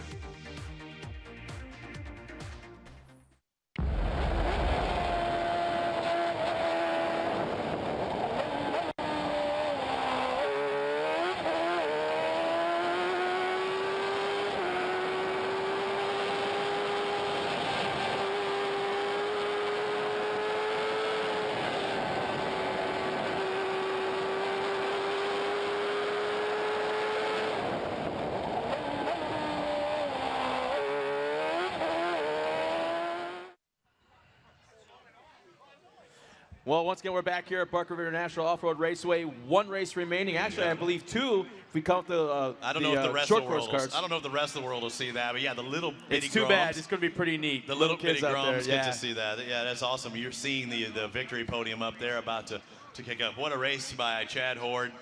Kept his nose in there the entire time. Welcome, everybody. Robbie Floyd, Scott Rain, and still another race that has not disappointed at Torc the Off-Road Championship. Something happens that we didn't expect to happen. We never imagined that those 2 drivers would come together, Kincaid and Greaves, and take themselves off the track. And we never imagined Chad Horde would just squirt right on by unscathed. It just absolutely happened, and you can never count out anybody. It was just a few years ago that on the last lap, on the last corner, we had an incident where the positions were changed 100 yards from the finish line. So this is a sport, without a doubt, that until the checkered flag is waving across that line, anything can happen. We'll do double duty tomorrow because we'll be live around the world as well. But we'll have a full set of racing. But the one thing I know is CJ Greaves has been the fastest guy on the track in 2 classes and has yet to win one today. But we will have another chance to see him tomorrow and see his dad here in Pro 4 in just a moment. But before we get to the Pro 4 race, let's go down to the victory podium and hear from our first, second, and third place finishers with Kelly Snyder. Well, guys, standing here with our 3rd place finisher, it's pretty astonishing. This guy has had bronchitis for over a week. He was in the hospital yesterday, and now he's on the 3rd place spot here on the podium. So, Steve, what a great accomplishment for you. Guys, let's hear it for them. Thanks, guys. I'll try to speak up. I've kind of lost my voice here with this cold. So, yeah, it's great to be up here with Chad and, you know, CJ. These guys are the best in this business, and we have, you know, we kind of had a tough time this weekend with some engine problems and didn't get a lot of track time.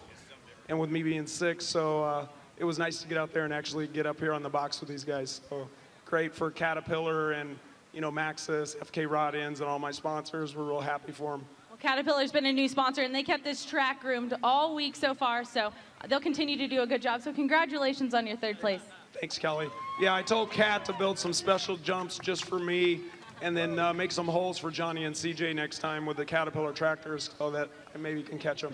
Well, we'll look for that tomorrow. Give it up, guys, for our 3rd place finisher, Steve Barlow. And we'll move on up to 2nd. You saw him here in the Pro Lights. You've seen him now again in the Pro 2. CJ, what a battle that was with you and Chad. Talk about some of those passes that you were trying to make on him. Yeah, we were trying every line, inside and out, and I had a really fast truck, and early on I made it work, and then I was trying to get around Jeff, and I guess we just came together, and I ended up spinning out, and Chad got away, and then we got lucky right at the end for a caution, and I think I had one more trick left up my sleeve, and I messed it up on my own. So, I mean, hats off to him. He drove his butt off, and I love racing with him, and it's been a great season so far, and I'm just looking forward to what's next. Well, talking about Father's Day weekend, your dad's up in the big class next. Talk about, what is it like racing with your dad? You know, it's awesome. I can't ask for a better teacher. You know, I mean, he's the best in the business, and he teaches me everything, and since I've been young, I've been trying to learn. So hopefully 2 races this year, you'll get to see him and I duke it out in Pro 4s, but we'll see.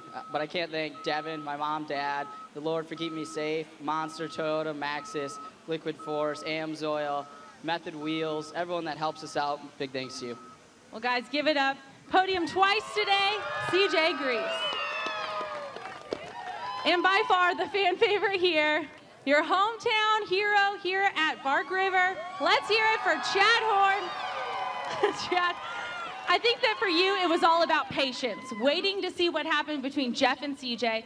And when they got into it, you were right there to capitalize on it. Talk us through that. Yeah, they had quite a race going back and forth, and they got together a little bit, before that. And then once they got tangled up there, let me go around, and thought I just had it until that caution came out. And I knew CJ and I were going to race to the end. But just to be here on the top spot for Boss Snowplow, Amsoil, and Maxxis Tires, and all other sponsors that are involved. And I just can't thank my crew and family enough. Just all the work they do and dedication, and these Bark River fans, the Bark River track, and just everything involved. Well, you heard CJ. He still thinks he has some tricks for you tomorrow. Are you going to let him pull those on you? I don't know. It is Father's Day tomorrow, so see what he's got going on. Well, guys, be ready for tomorrow's battle, but give it up for today's winners, Steve Barlow, CJ Greaves, and on top of the box, Chad Horn. Well, it's Father's Day tomorrow, but it's Kids Day today. We just heard some information about one of the dads made a little bet or a promise before the race. Hey, Chad, listen closely. Listen, we just got a report from Dan Vandenheuvel that your wife said before this race, if you win, you are buying a second cart so both your daughters can race at the same time instead of trading off. So take those winnings, put them back in your pocket, because it's going towards a brand new short course cart.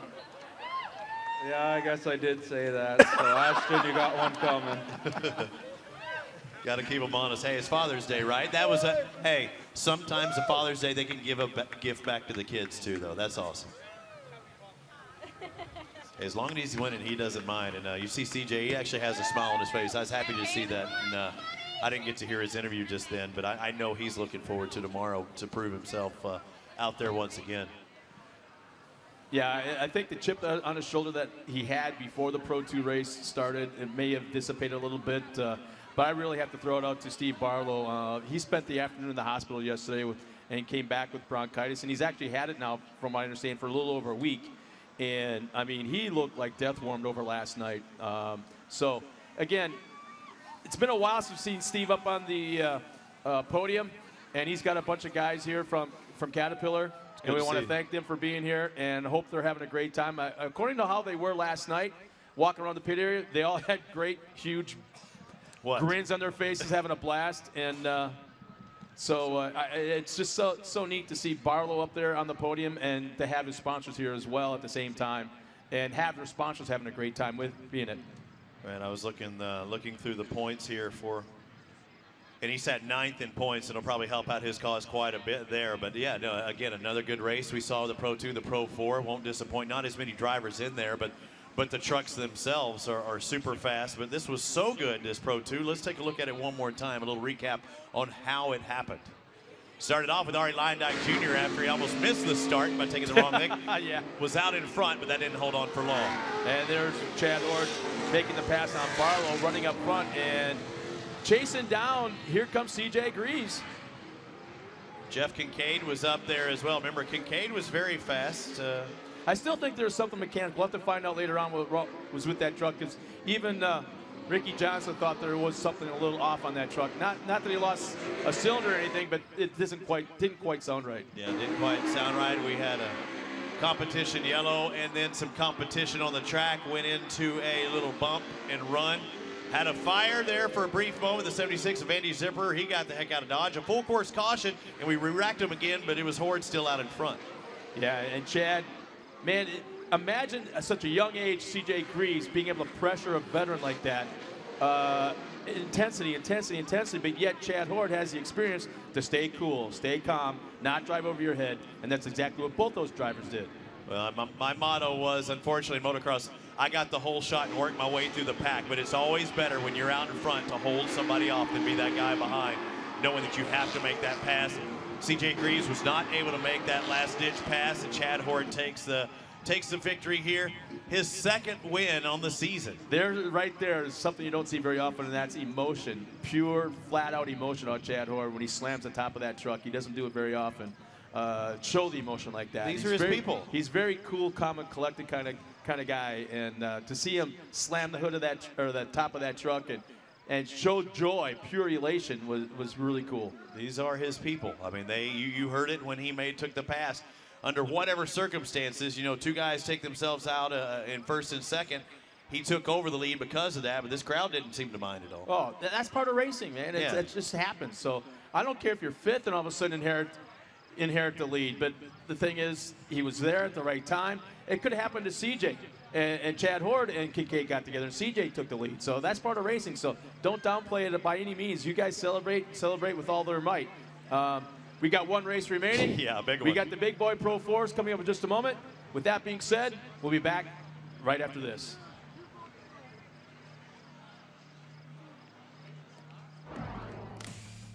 When you take that checkered flag and you're standing top on the box, you're proud to have AMSO on your shirt. But I tell you what, when you take that motor apart in the dyno room and you look at those bearings and you see how great they are, you're really proud to be an AMSO driver and to be representing a team that has product that's that good.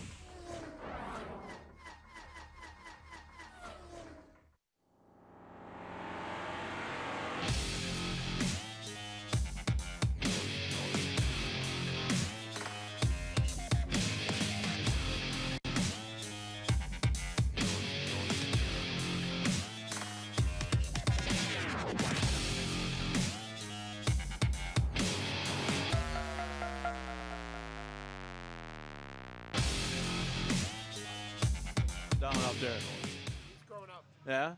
He didn't drive. Welcome back to the Throwdown in the UP. Scott Rain is up here next to me having a good time. I'm Robbie Floyd. It's the Throwdown in the UP. We're at Bark River, Michigan, way on up here in the Upper Peninsula. Some people, like if you're down south, like where I'm from, don't even know that there is a Upper Peninsula. They think Michigan's right there, you know, next to. They don't even think there's a second part. But no, they're called Upers or UPers or. Well, I just found out about 4 or 5 years ago. Now, I grew up in Wisconsin, so I'm familiar with the whole UP and the Lower Peninsula, and Minnesota and Iowa, the whole Upper Midwest thing.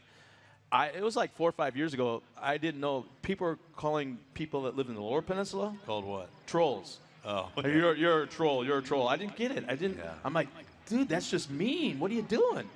And then someone goes, they're under the bridge. I'm like, what? Oh, that's what you call it. The Mackinac Bridge. The big bridge, the Mackinac Bridge, they lived actually underneath, below the bridge, and they're like, oh, boy.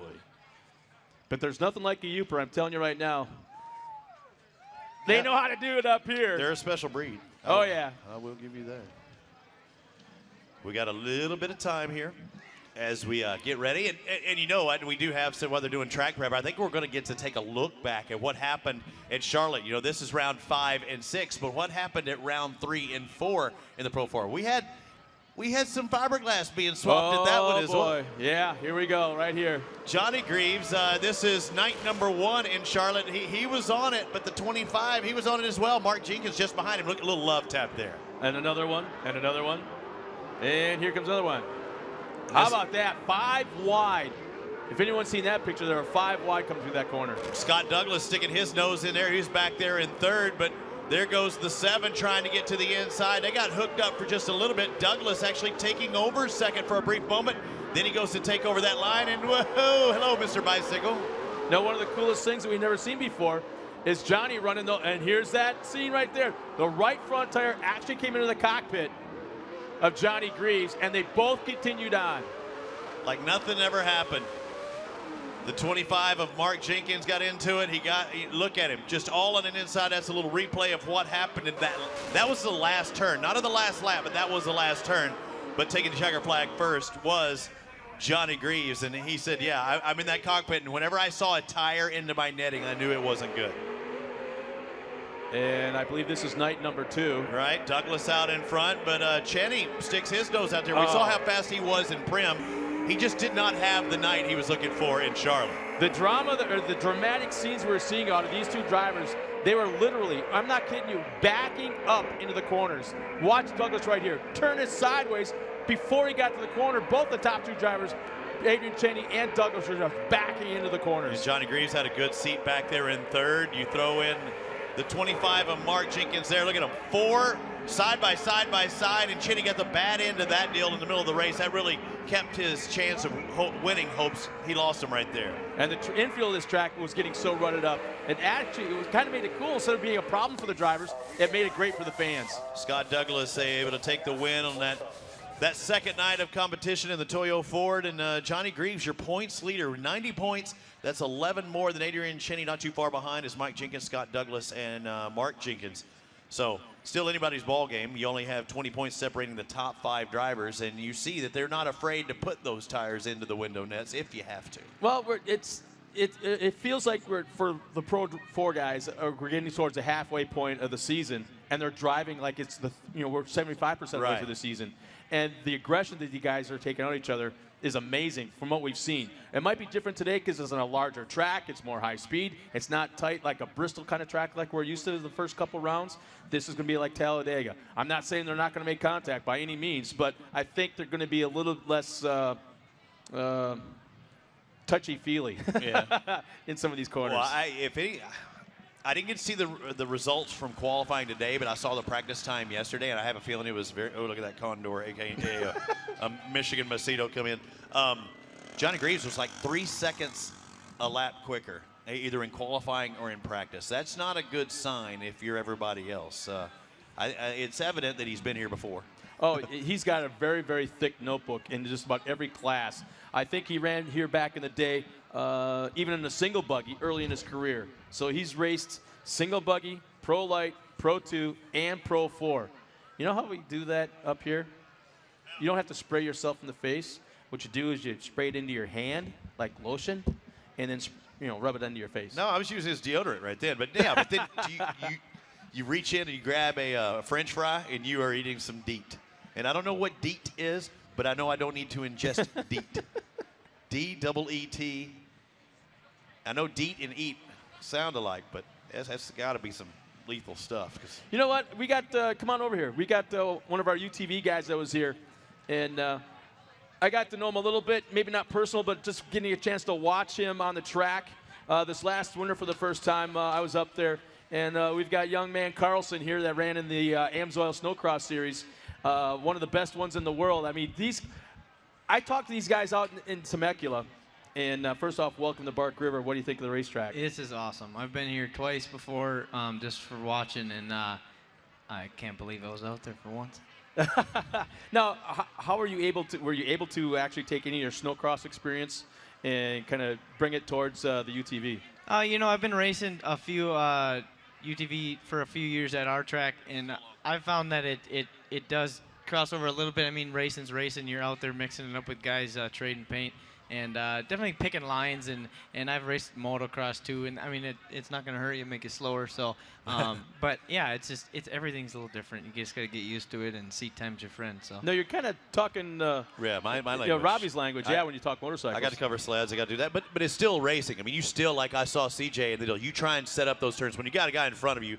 You don't play follow the leader because you'll never pass anybody if you get in his tracks. Right, and you know that if you're that kind of guy, you're sitting there watching race, you're like, oh, go inside, get him. So I mean, you're always pushing it and trying to chase guys down, setting them up and thinking ahead. So I mean, it helps. It helps crossing over for every kind of racing. You had a heck of a last couple races in the snowcross season back in this last year. Anything you can let on to what's going to be happening in the upcoming season, what you got going? Yeah, I had the red plate all year, lead points from Duluth all the way into Fargo, and just the past race, the last one of the year, I had my worst finish in Geneva, and then my best, I had won out. So I'm looking to go back into Pro Light. I'm running the same class again. Just going back with our great team. We just added another great mechanic, so the sleds are going to be awesome. And I'm just getting ready. I'm pumped. I'm ready. I want to go now. I cannot tell you how impressed I was to see these guys, meaning you guys out there on the track on these sleds. Motocross, freestyle motocross has nothing on you guys because you're out there doing the same darn things they are on something that's almost twice as heavy. 500-pound sleds, and they're doing the same things: the whips, the backflips, all this crazy stuff. And the way you're able to control those things was absolutely just amazing. I couldn't get over it.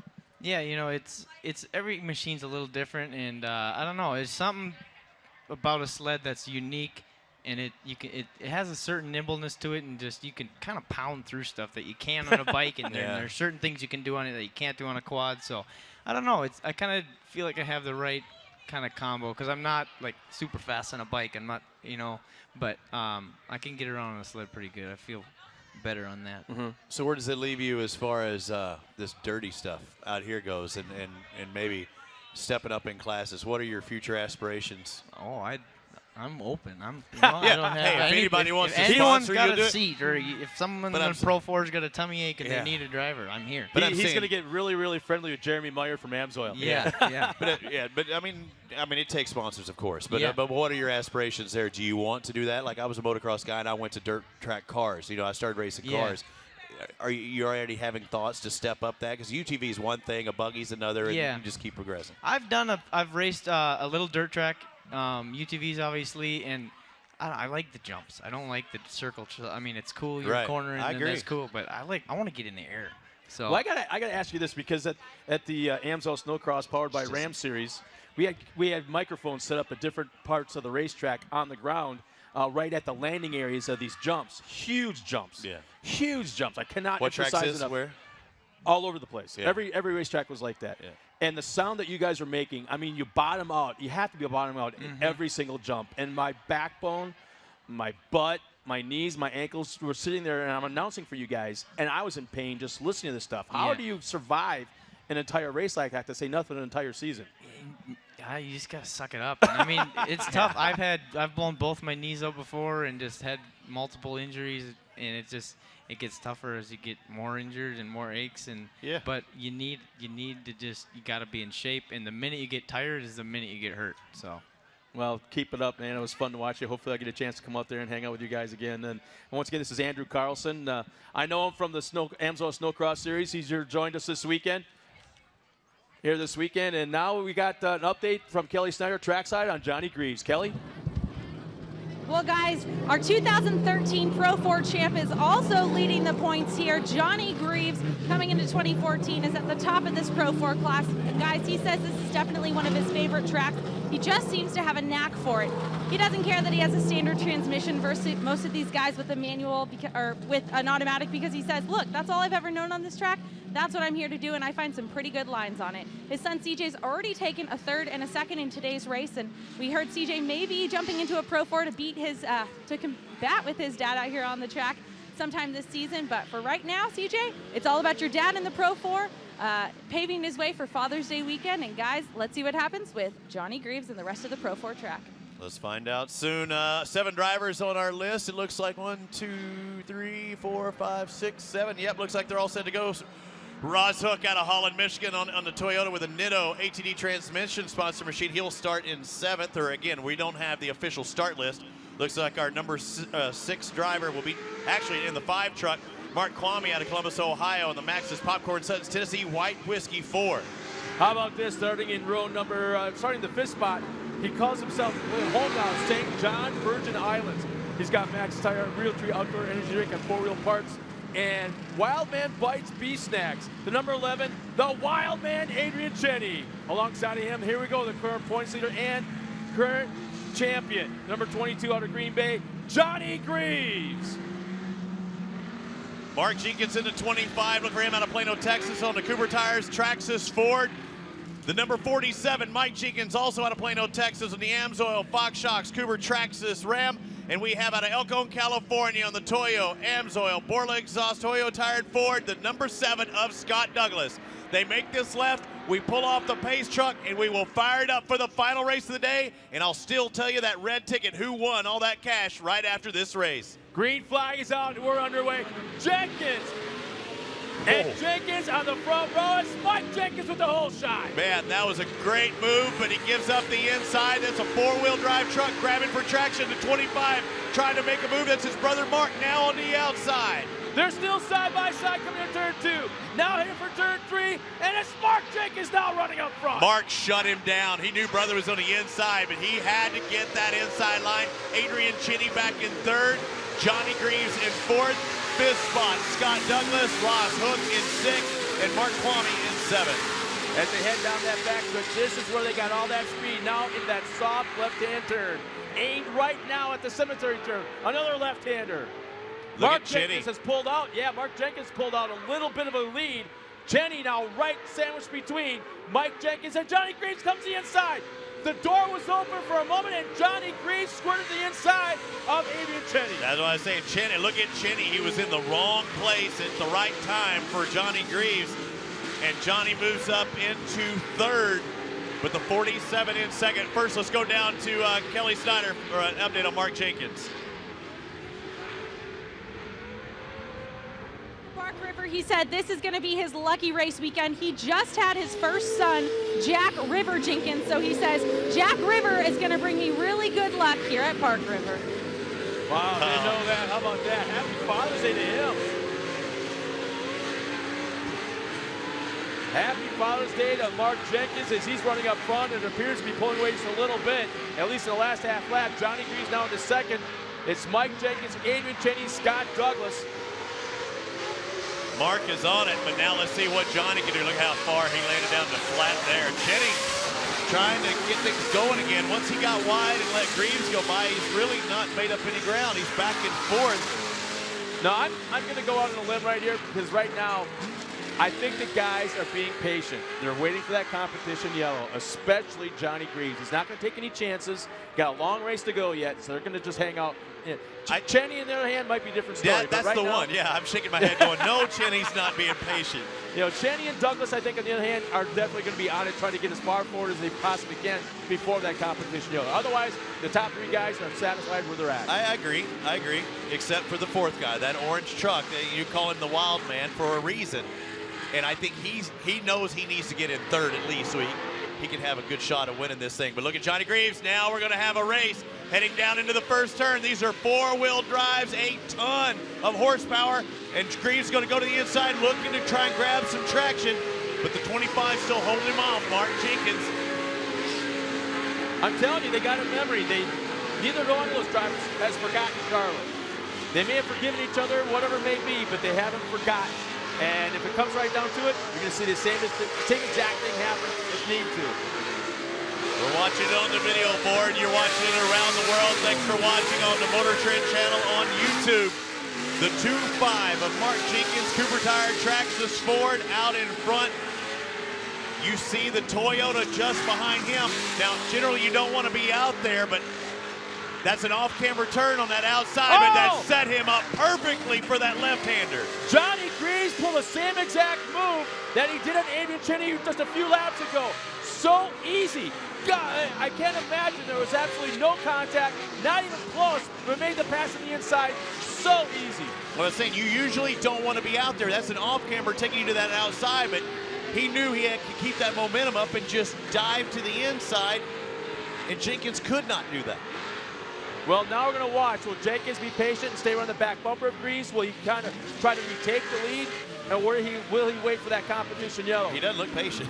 No, I'm thinking right now, and when I say these guys got egos, I don't mean it in a bad way. I mean, these guys are, every single one of these drivers out there in that track are alpha dogs. Yep. And they don't want to be beat. I don't care if it's passed for 5th place, from 6th, or for the lead. I think you bog, though. When you're in second, you want to see where you are taking rank. You know, your fast lines, because you can see, did he gap me a little? Did he not gap me? Later on, in this first half of the race, I think we'll see maybe more separation. But once your guy passes you, I want to try and see where my alternate lines, if I'm losing ground or am I gaining ground on those alternate lines. And you know what? You got some very smart guys that are spotting for Jenkins right now. And he's so on the throttle. Just for a moment, he's up on 2 wheels through the cemetery turn. So definitely, he's not taking it easy at all. He is on that throttle. But he had the opportunity that time to go outside like we saw Greaves do. His spotters probably told him not to do that. Try and find more room inside. Grabbing. Next time, maybe they change it up. What do you got to lose? You're in second. You stay in second, you're still going to start to second on the second half. Yeah, and there's a little bit of gap back to Bird, who happens to be his brother, Mike Jenkins. So right now, Cheney's losing another position. Something's up with Adrian Cheney today. He was actually back in, he went to the clinic yesterday as well, so he's not feeling 100%. I'm not exactly sure. Well, he's going to be feeling sick after these results. That's right. Yeah, I forgot. I talked to Adrian this morning, and yesterday he found a deer tick on him that he's been there for a while now. He figures he got it when he was at his place in Martha's Vineyard at his farm. and he now is taking medication for Lyme's disease. Oh, no. As of yesterday, so. That's not good. Still a green flag out for the deuce of Johnny Greaves, and a flat out checking out, but this is a 2-half race. After the first half, after 10 laps, or 5 laps, we will bring out the competition caution. Yeah, it's starting to look like right now that I think Mark Jenkins has been, and that will be the next time around even. Yeah, Mark Jenkins has been told, okay, calm down. Yeah, that's what Just I said. ride it out. You want to do it when you're close. You want to have that confidence going. I can take a different line and I won't lose ground, or I can make up ground. But after you see if it works or doesn't, give him that space. Rest the truck. Look for something different. Try and make something happen in the later half, because the next time around, the flagging station, they're going to get that competition yellow, and you're going to start still nose to tail with the lead. Yeah, meanwhile, Douglas out there is tracking down Mike Jenkins. You're right. In the worst way. He wants that spot before the competition. Look at it. Look at them coming down towards that first turn. Yeah, look at the white truck just behind. That's Scott Douglas in the 7. He squares it up. Here we go through turn 1. Douglas is on it right now. He wants that spot before the flags. There's the competition yellow. Johnny Greaves cross line up front. I think Douglas may run out of time. There's Mark Jenkins crossing the line. And Mike will hang on for that 3rd spot with Douglas right behind Adrian Cheney as well.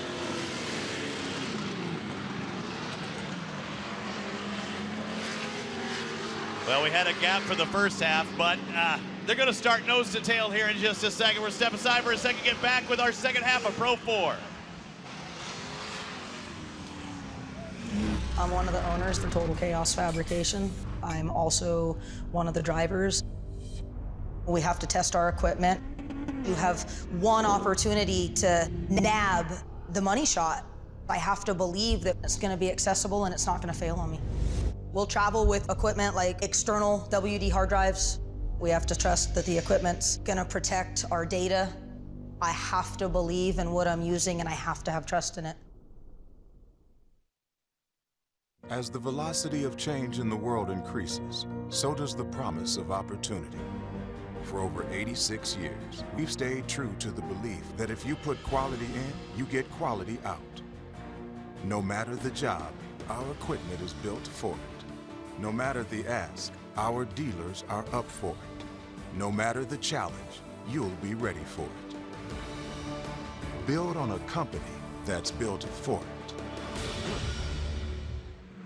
Welcome to Bark River, Michigan. Get out those red tickets. I'm about to read the number. Get out those red tickets quickly, because you're not going to have much time. $2,822 is going to go to a lucky fan. $2,822 goes to the man or woman or child who has a red ticket with a number 664404. 664404. You won the raffle. $2,822. We're about to fire it up with the second half of the Pro 4 here at Bark River, Michigan. The throwdown in the UP, and they're about to throw down for the final half. Only 5 laps remaining on this day.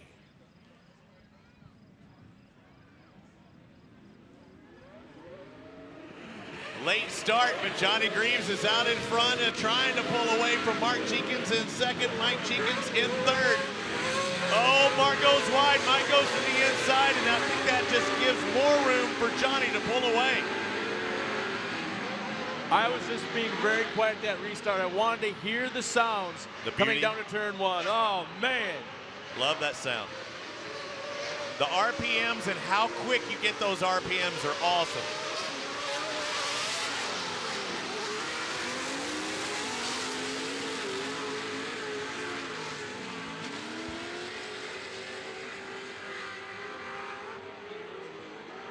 Mark Jenkins, Mike Jenkins, Scott Douglas, 2, 3, 4 right now. Adrian Cheney on the back bumper of Scott Douglas to the cemetery turn. Oh, that's not fair. That is just so not right. We got our winner of the 50-50 drawing, and yeah, he's kind of smiling a little bit right now. Johnny Greaves has pulled away a little bit, running up front now about 12, 15 car length lead over Mark Jenkins. And here comes Douglas to the outside. Douglas going around the outside. They make contact. Jenkins rides him all the way out the outside. They're still side by side. This is a battle for third. Still side by side. Oh, man. And here comes Cheney. They're 3 wide into turn 1. Cheney moves into third for a brief moment, but look at how far he's hung out. He is not backing off. He goes to fourth, maybe back to fifth. Yeah. And he was blinded. Oh. He could not see. He had the lift right there. Did you hear it? He's going, put. Even with a helmet on, he was still spitting dirt, I promise you. I guarantee he's not going to take his skirt off. Oh, Bazinga on Chad. Oh, on that man, one. did you see that crossover right there? Douglas come out in one line in that uphill right-hander, and Cheney came out another, and that, you make a little contact when you're both sideways going different directions like that, that could have been ugly fast. And that is, like I said earlier today, that is one of the most dangerous areas of this racetrack. As the suspensions are completely unloaded and you're in that blind right-hand downhill turn. Dude, do you think the Greaves family is trying to look for a little retribution today? I mean, he is just wanting to say adios. I don't even want to chance things and just get out away from Mark Jenkins right now in second. And in certain parts of this racetrack, you can see the blue groove starting to form. I see it in that left-hand sweeper going up the hill. Right here in turn 1, there's a little spot, but in the back section around the cemetery turn, there's quite an area. Maybe that'll help some guys. Maybe they set up for a blue groove. Whoa, Adrian Cheney taking that inside line, coming down the hill, almost up on 2 wheels. Does he ever let off? Nope. Only when he's turned off. Right now, nobody has got anything for Johnny Greaves as he's the only driver. And he's getting faster. Johnny Greaves was in the 120s last lap. He is now the only driver to break the 120 mark. His last lap was 119.99. 119.99. Johnny Greaves right now is in the lead, all his own, and he's definitely pulling away from everybody. Yeah, you saw it in the practice yesterday, qualifying. He was well out ahead, and right now he's showing you that little book you talk about, the tech book. You see it in all forms of auto sports race. I promise you, Roger Penske has a big book when it comes to Indianapolis 500 or Target Chip Ganassi. Same thing as far as IndyCar Series. I know, I've seen the stuff that they deal with. I think you're seeing the same thing with Johnny Greaves right now, and he's going back on history and finding the things that are working for him, because they're definitely working today. Oh, here we go. Mike Jenkins goes a little bit to the outside. Scott Douglas now on the inside. He's got the line, but can he make advantage of it? On the inside line where that blue groove was. Little connection. They're still side by side, and that's where the handling comes in. Look at Cheney. Cheney's going to have a good drive here. He's going to take over fourth. Cheney, that was a perfect move. That last time when he went from third to fifth, he made it count that time. Cheney's going to get third in this, the rate he's going. Heck, he might be in third before we even get to the finish line. Yeah, you can see Mike Jenkins right now listening to his spotters. Oh, he's definitely listening to his spotters, and they know exactly where to tell him to go to jump in front of Adrian Cheney. Can they tell them to do that, to jump into the different lines? Look at that. Again, you're seeing the different lines. I love that shot, that going away shot. That's awesome. We need a camera looking up at it as well, because that is such a dramatic corner. The video and some of the still shots I've seen in the past. I've heard before that they put GoPros on. Brian Lockwood, who does the directing for the TV show, put GoPros under the tracks, on the tracks as cars, and run them with going into the traffic, yeah. Adrian Cheney still over the back of Mike Jenkins. Here they come towards the Cooper Tire Hill. Adrian Cheney going to try to outbreak and go into the corner. Watch it right here. He is all up in his business, trying to square it up earlier and get underneath. I think that first turn is where he was quick, if he can make that same type of move like he did that last time. Once again, last time by, Johnny Greaves was a full second faster than everybody else on that racetrack. So he's still pulling away. Watch here. Watch Cheney. Oh, he kind of crossed it up just a little bit. I think it set him out of whack, just a tad. Looks like white flag's coming out this time by. White flag is waving. Cheney. Johnny Greaves 2 corners away from taking that flag with 1 lap. Cheney, I thought, had a chance there, a lot of room. Look at him, he's squaring up. He is all over in third, but Greaves, check it out. There's the gap back to second. You see holding back, looking for that race for third, still side by side. The wild man, Adrian Cheney, in fourth behind Mike Jenkins. Once again, Johnny Greaves, fastest lap of everybody in the field. He's still pulling away. And Scott Douglas, right front flat tire. Right front flat tire on that number 7 Borla exhaust Amsoil Ford. So tough break for Scotty Douglas. That's why he's so far back so far in the field, having some problems. This is the last lap, the final race of the day for the pro category 4x4s. And the only race on the track is for third because Johnny Greaves is out in front. And unless a mechanical happens, it looks like he's going to win this thing. Mark Jenkins in second, a very considerable distance between himself and first, but as well as second and third. Johnny Greaves looks like he's about to do it all over again. 4 jumps, 2 corners. Here we go. Left-hand turn. A set of doubles. And another left-hand turn. Taking the win today in Pro 4. Your current points leader, the Monster Energy Toyota, Johnny Greaves. And the race for third. Look at that. Here it is. Check this out. Contact made. Jenny on the inside. And they set that up, and we got it. What a race till the end. The 47 is going to finish fourth. Mike Jenkins and Cheney set that up again at turn 1, the right-hander, and heading into that left. Wow. He really set that up, and it took a long time to develop, but he made it count. That is something when you can plan a pass about a half a mile before you get there. Let's check it out one more time. Look at that, stuffed on the inside. Both these guys connecting a little bit, made connection in the air. You can't steer when you're in the air. And Cheney come out ahead that time around. Well, it's a good thing that you can see Cheney had the front tires were pointed to the left, trying to make that corner. If they were pointing in the other direction, we might have issues right now, but I'm telling you, as long as they're pointing to the left, that he's trying to make the turn, it's a good thing. All right, again, everybody, I think that the little kids, we're going to see a kart race for them here in just a moment. We're going to have our victory podium, our celebration. We're going to hear from our winner. He's going to step out in just a moment. We're in the UP, the Upper Peninsula, the throwdown in the UP. More right after this.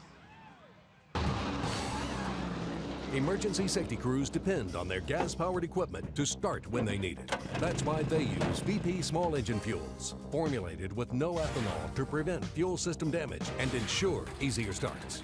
Designed for both 2- and 4-cycle engines. Try VP small engine fuels for your gas-powered tools so they'll start when you need them. Order online at homedepot.com or visit your local dealer.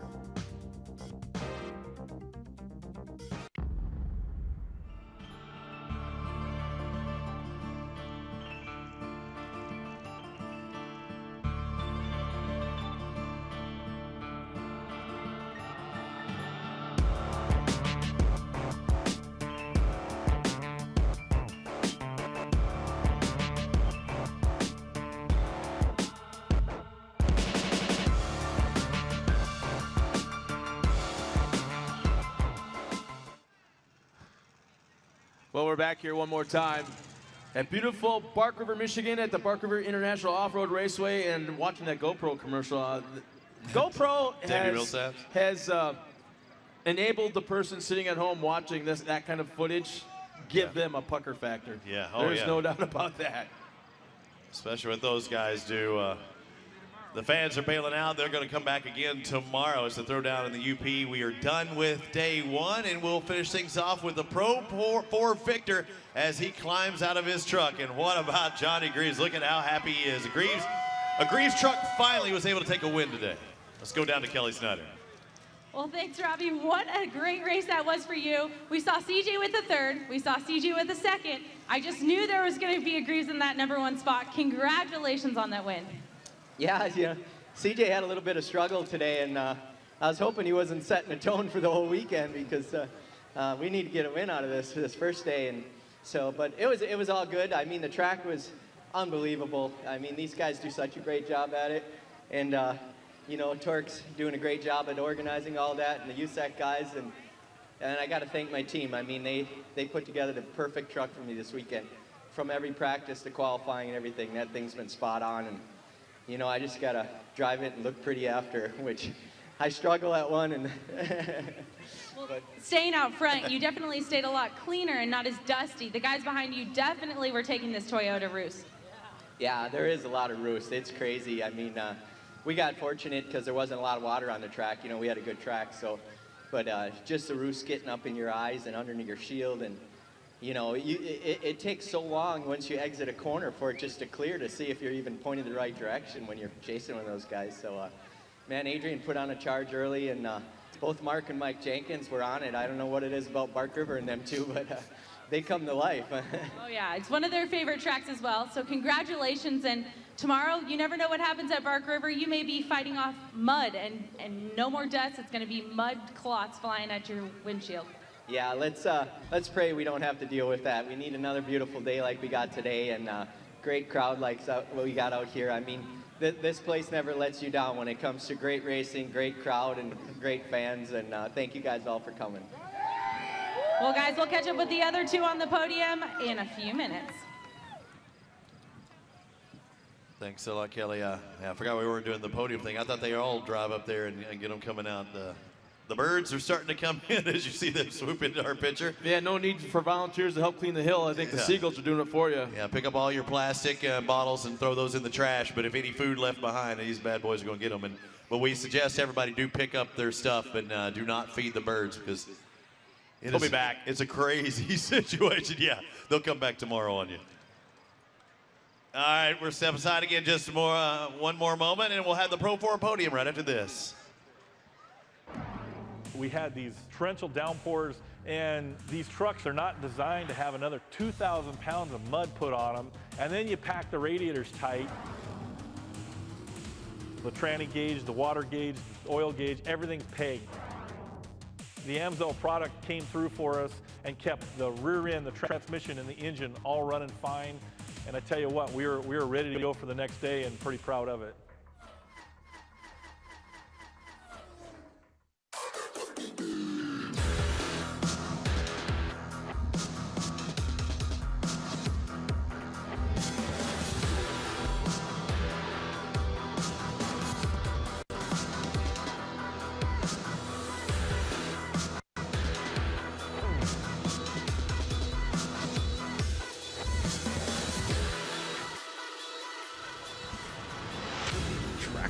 The fastest name in radio control.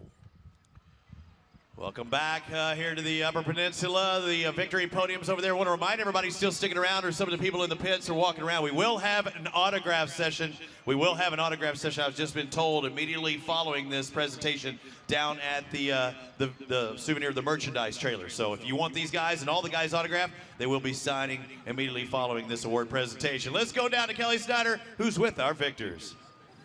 Well, guys, just catching up with Adrian Cheney. He says, man, I didn't mean to take my guy out and make the pass, but hey, it's racing. That's what happens out here. What a great battle you had going on between you, Mike Jenkins, and Scott Douglas. Tell us about that. I was just trying to recover because I couldn't see the whole first half of the race. So I had to figure it out in the competition caution. Thank goodness I didn't wreck until then. And then I was just trying to get back around the guys that got by me in the beginning. And I was able to get Scott, because I think he got tangled with Mike. And then Mike was running real good, and there was a couple of spots I couldn't catch him. So on 2 turns to go, I said, you know, I got to wind this up and come in hot and make sure I don't take him out. But, you know, we're going to have a battle right in the last 2 corners, and sure enough, that's what happened. I heard that you came out to try to get a couple days here in testing, but rain stopped that, and you pretty much only had a half day to somewhat run the track. But how different does the track change week to week, day to day, hour to hour out here? It's a very good question. I came in here so much confidence. I loved the track from when we ran it early in the week. There was so much grip. It was so loamy. It felt great. And then today it's very slick in certain spots. Other spots got traction, so it just totally went away. But thanks to Maxis, we were able to hang in there. And you know, with 4-wheel parts and Realtree, we brought it home third, so that's good. Well, congratulations on your 3rd place finish. Thank you. Guys, give it up. The Wild Man in 3rd place for the Pro 4s. And moving on up to 2nd place. I don't know if you caught my ad earlier, but this is Jack River here at Bark River. So he pretty much was named after his dad's favorite race, I think. Yeah, it goes pretty close to that anyway, Kelly. This is Jack River Jenkins. He's a 4-month-old baby boy of mine and my beautiful wife, Lucha. And it's great to be up here and visiting Bark River once again. Great to be on top of the box. Thank you, Traxxas, Gentech Water Treatment, Cooper Tires, Amsoil, Fox Shocks, Mastercraft Impact. You know, all just badass companies. Go out and support them on Monday, please. And you had such a great race. You came in here with so much confidence going, I will take Bark River. I will take that first place. You and Johnny ran a great race together. Talk a little bit about that. I'm going to send Johnny a Mark Jenkins Rosetta Stone DVD so that he understands the language I'm speaking. He just needs to, you know, cooperate a little bit more with me, give me a cleaner line so that I can get around him. But you know, he's got a fierce streak in him too, and he's not listening to anything I'm throwing down like that. So, you know, it's great to compete with Johnny and Adrian and Scott, my brother. You know, fantastic to be up here. I'm stoked. Well, happy early Father's Day. Say happy Father's Day, Jack. Thank you, Pop. Wish you were up here with me. Well, guys, give it up for your second place finisher, Mark Jenkins. And moving on to the guy on top of the box, Greaves 3, 2, and now 1. Congratulations again on your win. Thanks a lot. You know, it was like I said before, it's been a great weekend so far, perfect weather, and you know, hopefully it holds off tomorrow and we can put on another good show. But I really got to thank, you know, Bark River Lions Club for taking care of this place and the crowd that comes out here. I mean, they're second to none, and you know, especially all our sponsors. We got Monster, Toyota, the Maxxis tires were unreal, MagnaFlow, Method Wheels, Amsoil, you know, list goes on of great people that keep us up here. And just thanks everybody, and you know, I hope everyone sticks around tomorrow. Well, guys, give it up one more time for your Pro 4 podium finish, Adrian Cheney, Mark Jenkins, and the guy on top, Johnny Greaves. Thanks a lot, Kelly. Scott stepped away for just a second, and I'm looking out there at the track, and the UTVs are about to hit the track, and kind of makes me want to bring my kid. I live in Texas, but it makes me want to bring my kid out here and maybe try and buy a ride one weekend for him. He's a 9-year-old, just got out of the kid kart class, so this would be the off-road equivalent to that. And maybe they could be a future Pro 4 driver, like our podium finishers that are up there right now. Adrian Cheney, awesome pass right at the very end. We heard that. Mark Jenkins was up there in that first or second place position almost the entire race. Had a strong day, just not enough to take the victory over Johnny Greaves. The Deuce finally got it done. As we talked about, it didn't start out such a good day for Team Greaves, but at the end of the day, a 3, a 2, and a 1 is a pretty good finish and a pretty good end of the day. Well, we've been waiting for this all day long. We've been talking about it, little hints here and there as well.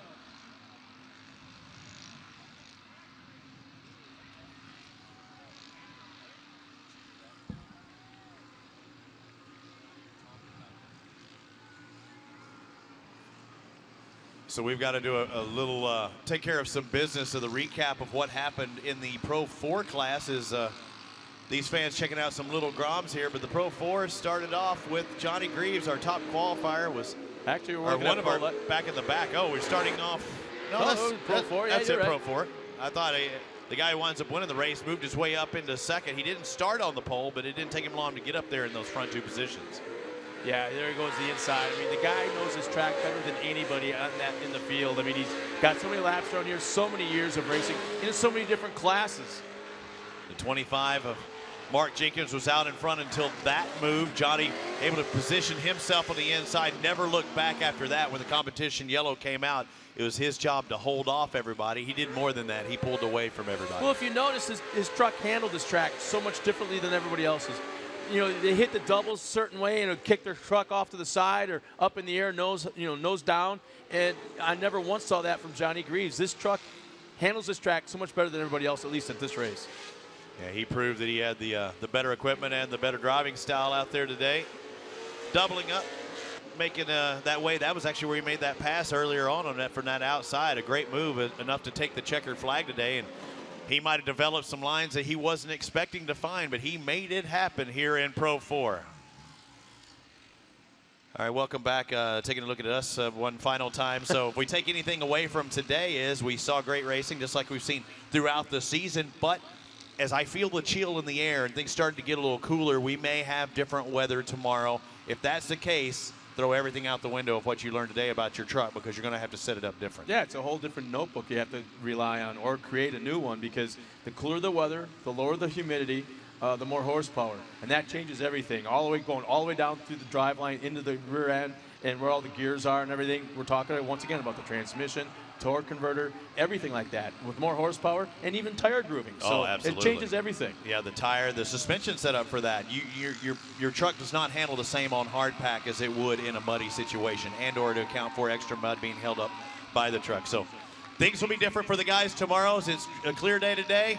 We'll see what tomorrow has in store tomorrow. Thanks for watching the Bark River, Michigan event here, Throwdown in the UP. Scott, it was a good one. I had a great time, and once again, expect more racing from a fantastic facility. We'll be getting here, like you say, Robbie, we'll be back here again tomorrow morning. Not exactly what time we're going live. I'm not even sure. 2:30. I think it's later on in the afternoon tomorrow. Okay. Yeah. Join us once again. Or early. I don't know what it is. We are on all day tomorrow. 2:45, yes, so I was right to begin with. 2:45, we'll see everybody here tomorrow around the world on the Motortrend channel on YouTube. 12:45, let me say, we've got somebody in our ears telling us 12:45, so a little afternoon. Get on the internet if you're not here. Tell your friends, tell your family, tell your coworkers, join us tomorrow. Eastern, 12:45 Eastern time. On the Motortrend channel on YouTube. We'll see you tomorrow. Good night, everybody. Well,